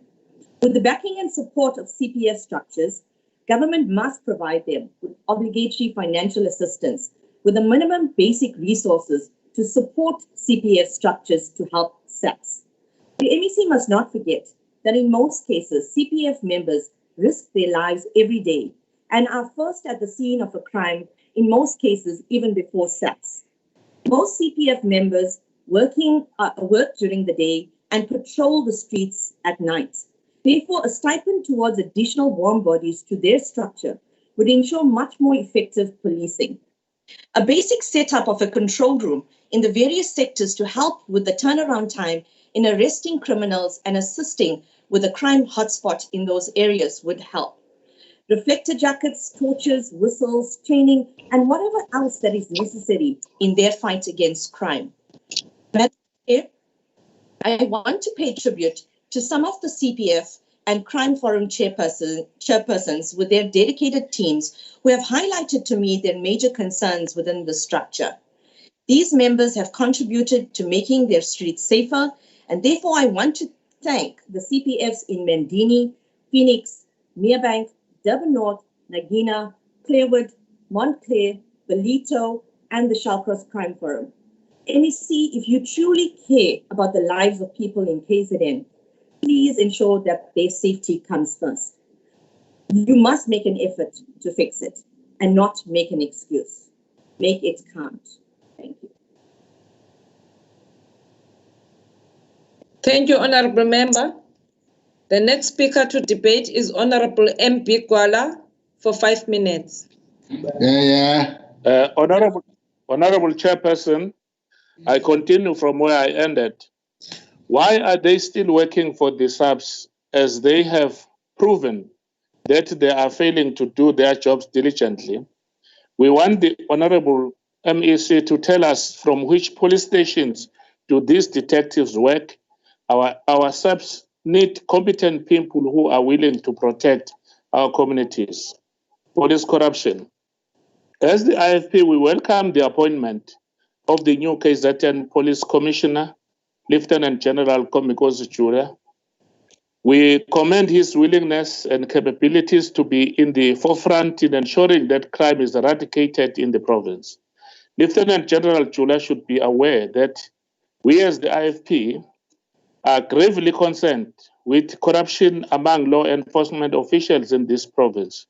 We have been calling for an urgent overhaul within the law enforcement, even though we are aware that not all of law enforcement officials are bad.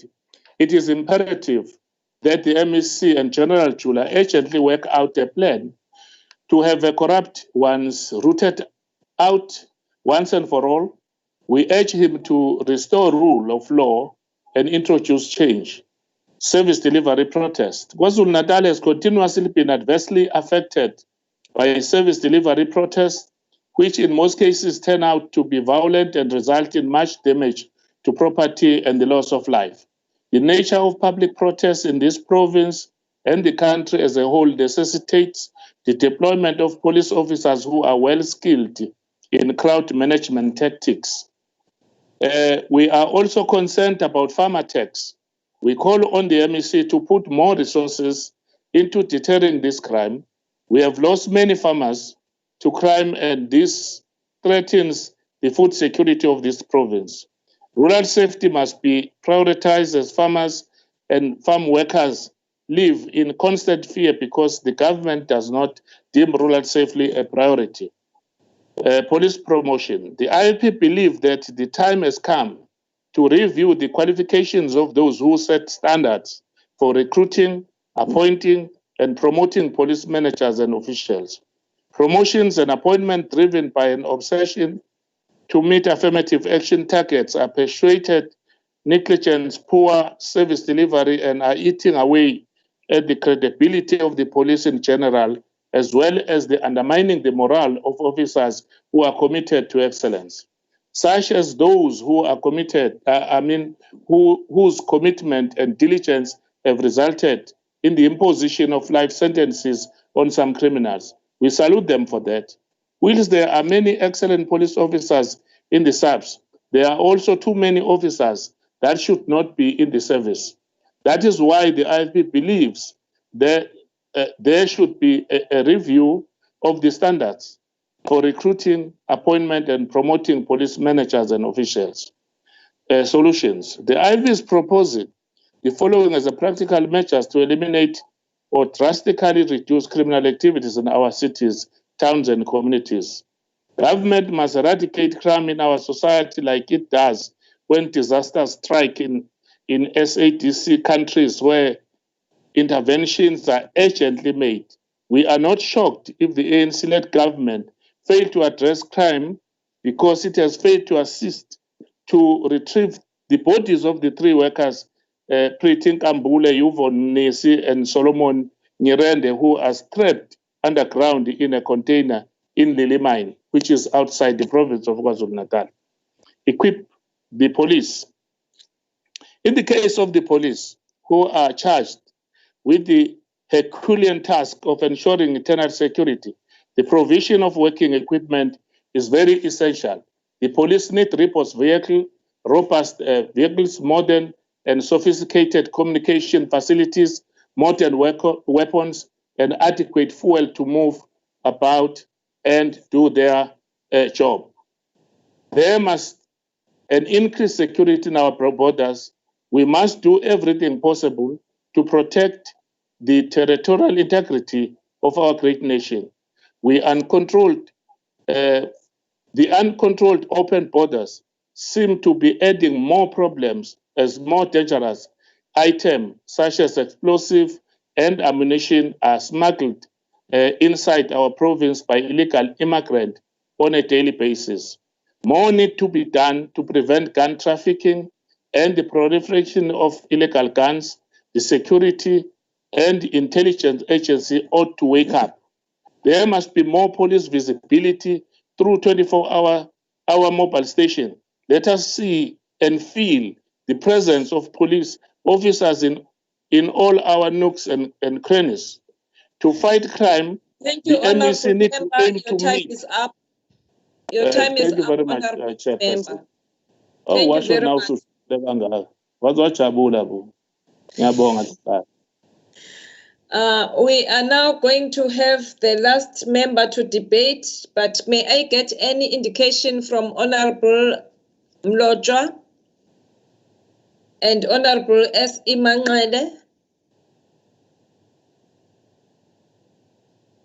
It seems as if they are not here. We are now going to continue. On the speakers list, we have Honorable N. Dombela, who will debate for 10 minutes. Thank you, Chairperson. Let me join other members in appreciating the opportunity to participate in this debate. Madam Chair, in the last 2 weeks or so, the world has not only been engulfed with COVID-19, but also public unrest across the United States of America, which reopened all simmering racial tensions, divisions, which still engulf that society. George Floyd's death echoes past killing of African Americans.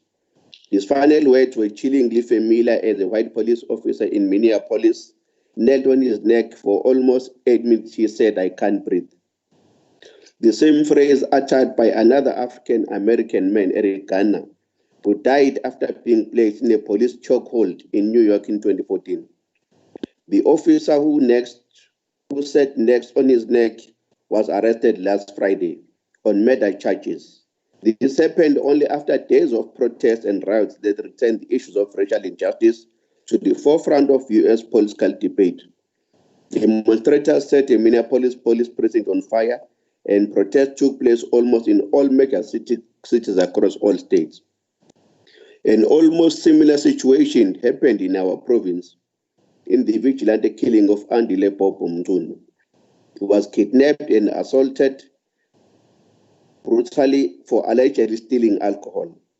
The tavern owner, who happened to be his relative and his cahoots, allegedly did this dastardly act and recorded it, hence it leaked and spread across social media. His family went to the local Tongat police station to report the matter. They could not be assisted. It was only after the intervention of police provincial office that the matter was given the attention it deserves. As a consequence, people took the law into their own. They banned the tavern. They marched to court against lockdown regulations to voice their anger that the 6 accused must not be given bail. It took police almost a week to act on Bobo's kidnapping, assault, and disappearance. This is the culture, Honorable MEC, we must work on changing with some of our police officers.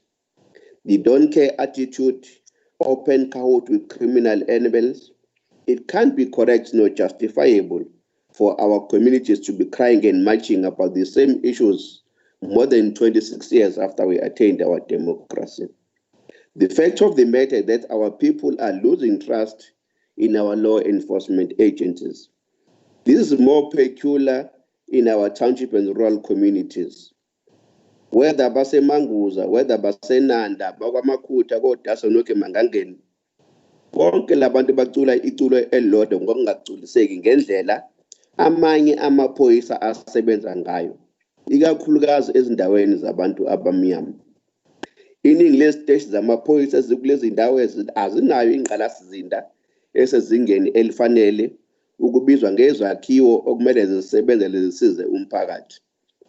Awekho amaveni anele, amaphoyisa uqobo lawo awanalo ugqozi, umfutho nentshisekelo yokulwisana nobugebengu abambisane nemphakathi. Siyi-portfolio committee, izikhungo zeziteshi esihambelile ziyivezile le nkinga nenselelo emphakathini, whether sikoMakhutha, whether sikoHlabisa, sikuphi nendawo. Our communities, Honorable MEC, must stop living in fear. Uma kuqashuke iginza kube yinto nje esemthethweni ukuthi ngalelo viki ungasondele lokishini ngoba kuzontshontshwa izimoto zishiswe in honor of a thug who has passed on.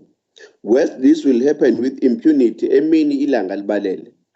Our failure to act and curb such wrongs make these thugs perfect role models for our kids growing in the township.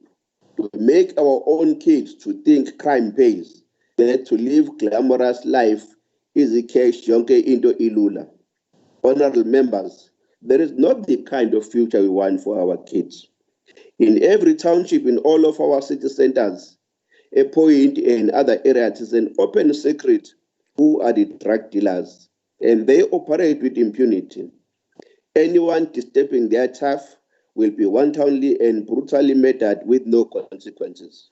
For in most instances, the drug dealers are in cahoots with some police officers whom they pay protection fees. Hence the 7 killed execution style Emsahweni recently, 6 killed in Mpumalanga Township last year. In most of these killings, the battle was about drug tough wars. These are the realities confronting our communities in our townships and across the province. Isimo saseManguzi no MC akakhuluma ngaso asikalungi ngendlela efaneleyo. Umntshontsho kwezimoto kusaqhubeka ekhawini eziningi after kufike ividiyo ngqongqoshe abaningi abahlukeneyo lapha bakazwelonke nathi siyi-province. UNdunankulu ngasikhathi singaphambilini, even former president uBaba Nxumalala.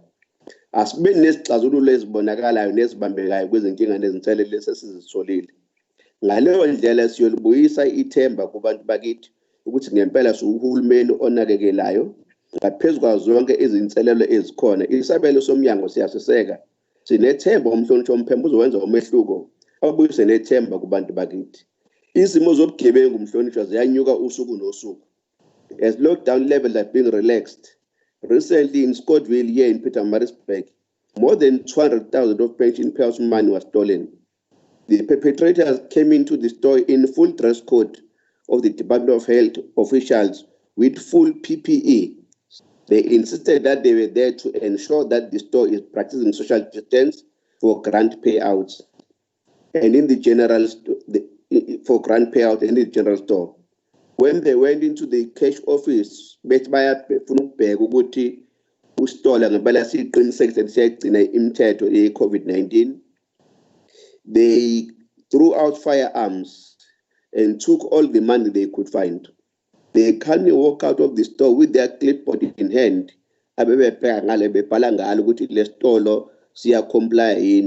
and backpacks full of cash. Yilezi inselelo umhlonishwa Mphemba esithi sisabhekene nazo. Yilezi inselelo esithemba ukuthi umnyango wakho ngokubambisana nawe uzoyiguqula impilo yabantu bakithi abuyise ithemba. Sukhongolose siyasekela isabelo mali somnyango. Siyabonga.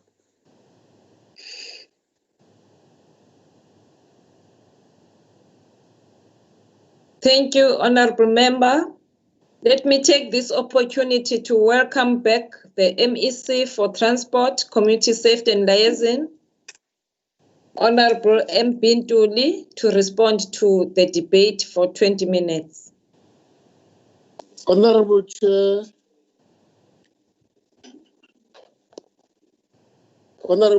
thank you very much. I would like to thank all members that have participated in this debate.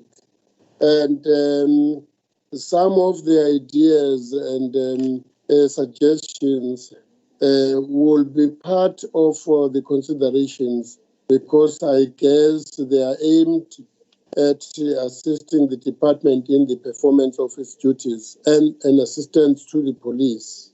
Starting with Unyambose. Unyambose, thank you very much as chair of the portfolio committee that you have emphasized the issue of the victim empowerment and gender-based violence, which is something that we all need to work together and dealing with the stock theft as well, and in collaboration with CSS and CPF. This is what we will do, and we believe in your continued action to go around the country and the station to see to it that all these that are necessary at stations are allocated, and we really appreciate that. The recognition of the underfunding of the department, which has also touched the heart of all members that were debating, which I think is also touching the Treasury. I really appreciate that support. Honorable Speaker Sapeta, I cannot agree more with you on things that you have actually dealt with, and the suggestion of working closer and revamping our justice system so that our people would feel safe in our province.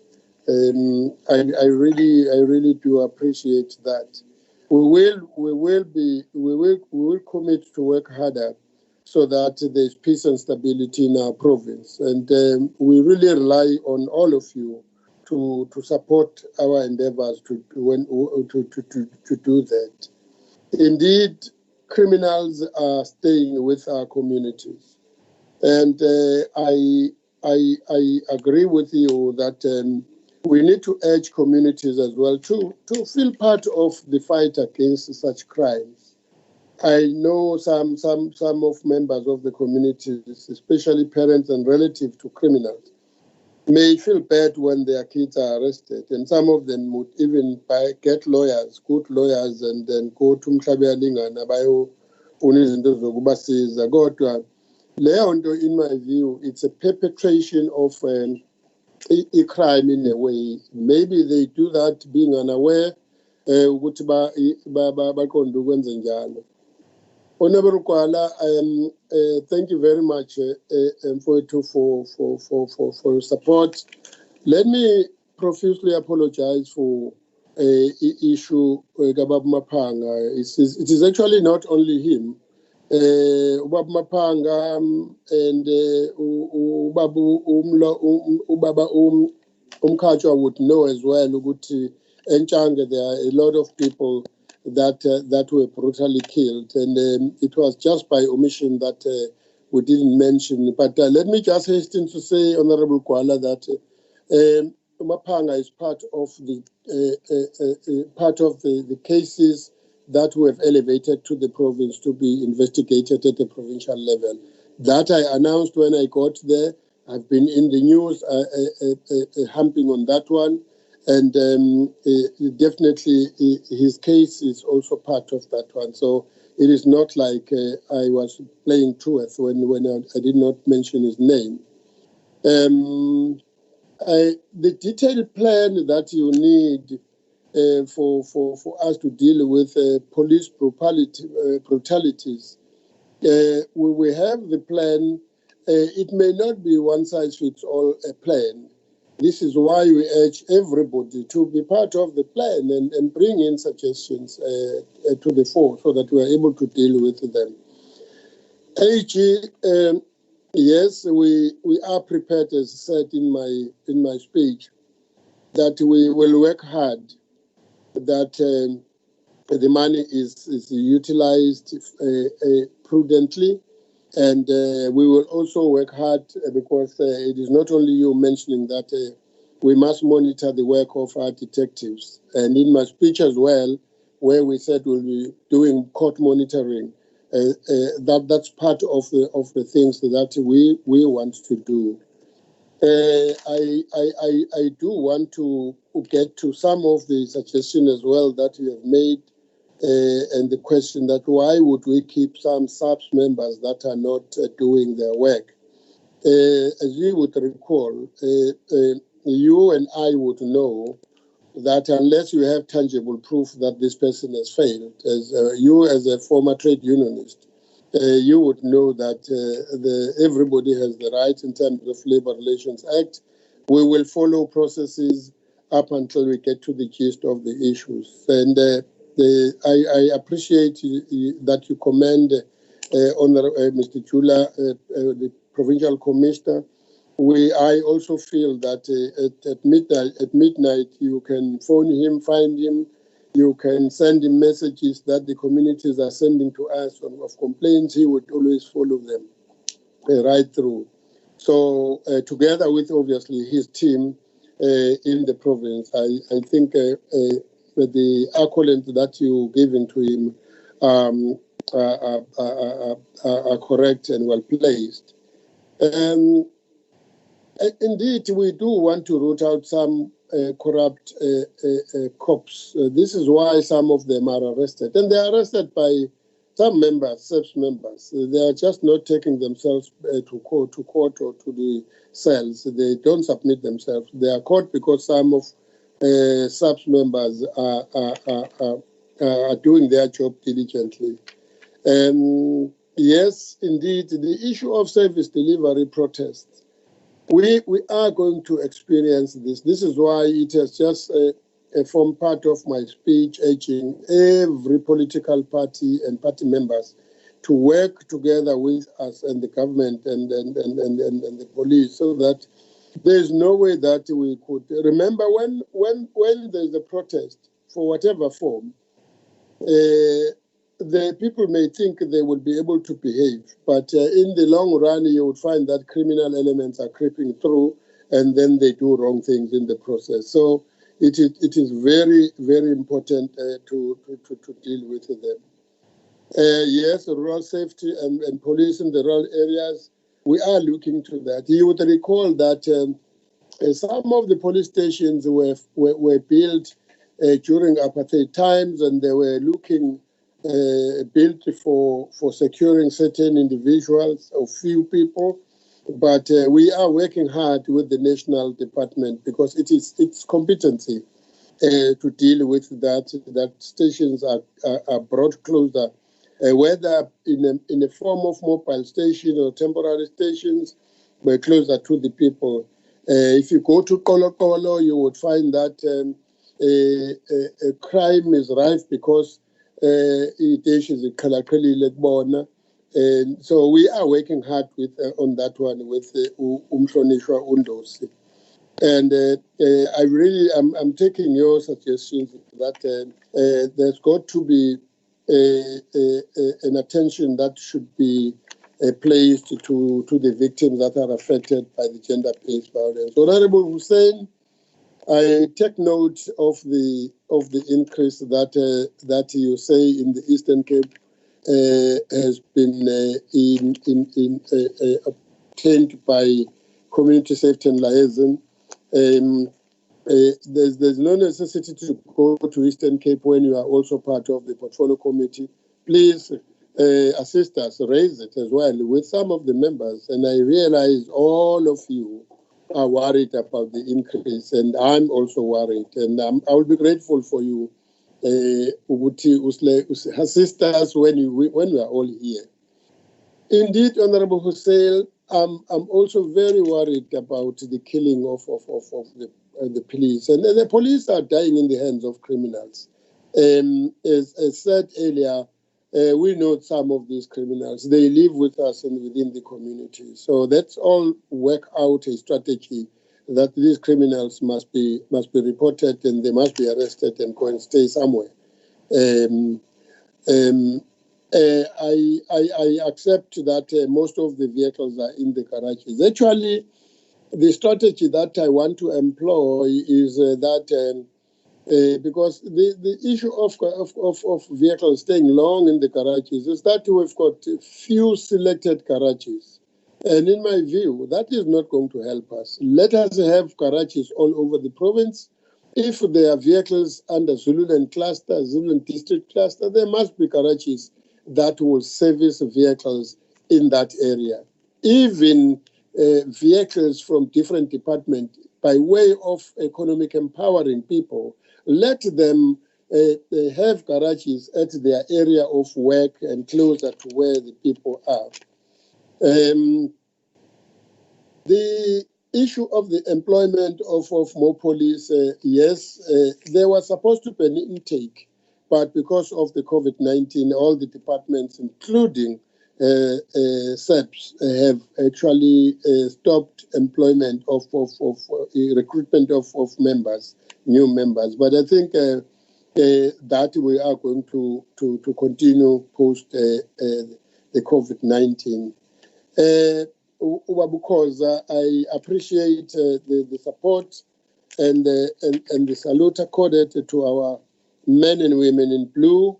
At this time, they are really working very tirelessly, and I'm glad that all of us are realizing that they've shown commitment. In terms of Honorable Khoza, my colleagues, the former MEC supporting Amatela Ngubona, I really don't remember him applauding them. Maybe he was talking to you directly, but he has always been condemning both Amatela Ngubona, both abantu abathatha umthetho bawuthathele ezandleni zabo. I have not heard him commending them. I really don't recall. But we are in the political space. Everybody says what he knows and what he wants to hear. But we stand together even now with him in eThekwini because he is pro-development and economic empowerment. And I've always heard him saying nobody must stop development in the areas. Yes, I'm also worried that more budget is going to employees. That is the way it is, but we must work harder, all of us. And I guess with the able-led portfolio committee by Honorable Nyambose, we will always hump on that, we will correct that. And the gender-based violence is indeed, I feel for the police when you say they are not effective. But all the cases, when I was tabulating the numbers of people that were arrested and the numbers of the gender-based violence cases, they were brought to us by the police. Now, if you also say they are not effective, I think that's encourage them other than demoralizing them, because it is not all of them. But if you know of any member of SEPS that is not doing his or her work, I'll be happy to get the name and deal with that one in a proper way. Yes, the victim empowerment funding, I agree with you. We need to concentrate on that because even the president of the country has actually prioritized that. And the issue of a specialized unit in terms of dealing with the farms and some cases in the farms, we really feel that we need to deal with that one. And I realize that we are all as members are very worried. I know that I was deprived of hearing umhlonishwa umlotshwa ukuthi bezothini, but I guess naye mhlawumbe bezoyisupport inkulumo yami, kodwa ke ngoba umcelile esihlala ukuthi alethe izinto zakhe, I'm sure sokuthola lapho. Honorable Zwide, yes, really peace and stability is what we are striving for in our province. And your support, even when you see things like you have done in the past in Njanga, to call me from the PC and then bring everything to us, it's something that is commendable from my side. I really enjoy the support that you are all giving to me without fail, because all members of this portfolio committee and in government, they are phoning me when they see things that are not Ayoba. In terms of the liquor, we realize that cases have actually dropped because of liquor outlet. We want to still clamp them down, especially where they are not licensed and where they are not abiding with the rules and the regulations. We will clamp them down up until they realize. And those that are close to school and churches, because some of them, and we have agreed with ETIA, the MEC, Dubengube, that we must try and review the licenses. Honorable Pagati, thank you very much for your commendment, and I really appreciate your support. And I take your point of being concerned about the police infected. This pandemic has attacked everybody without fail. So if we are not careful, we will still be affected, especially given the fact that even about science, but June and July in winter, this pandemic is going to be engulfing all of us. But I feel for the police, because sometimes the police, they go and arrest without knowing whether or not the person is infected, and they discover later that this person is infected. And in my view, I think it's something that we should all be careful of. The issue of reflector jackets for CPF members, we have heard that in the past, and unfortunately, the CPF is a competency of a national, and I know that the national government is working on all the things that Honorable Hussein in his second term has raised. Babuntombela, it is unfortunate that these things have happened in America, and they also do happen here with us in KZN. And we are really working hard that police must have trust back. But this can only be done by working together with the communities. And we would like to urge all honorable members without fail to come work with us, work with the police, support them. And where benzeka kahle sibancome, where bengenzanga kahle sibagxeke. Kodwa nje, I really appreciate, and you are one of the people that used to call me when you see things and when you hear things. We really work hard to uma kukhona igenzi elifile bafuna ukuthatha imoto zabantu. We really work hard with the limited resources that we have, but we will keep working hard on that one. And the issue of drug dealers, that was an unfortunate situation that these guys were killed there because of this drug dealing situation, and we are now aware. But the good thing is that police have actually made breakthrough on them, and they've made some arrests. And those are the strides that we can get to as a result of cooperation between the police, government, and the communities. But I thank you very much for your participation in this debate. And Honorable Chairperson, if you are still going to be chairing the session on transport, I'm sure you will give me my minutes that I've been putting aside, because transport is much more bigger than this department. Thank you very much.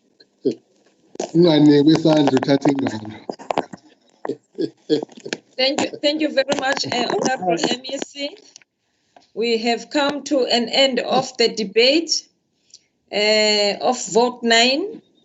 We will now proceed with matters on the agenda, being the vote 5, education. I'm sure that the MEC is ready. Usisi Ntshanga kube kusahamba awusahamba nokuye emgo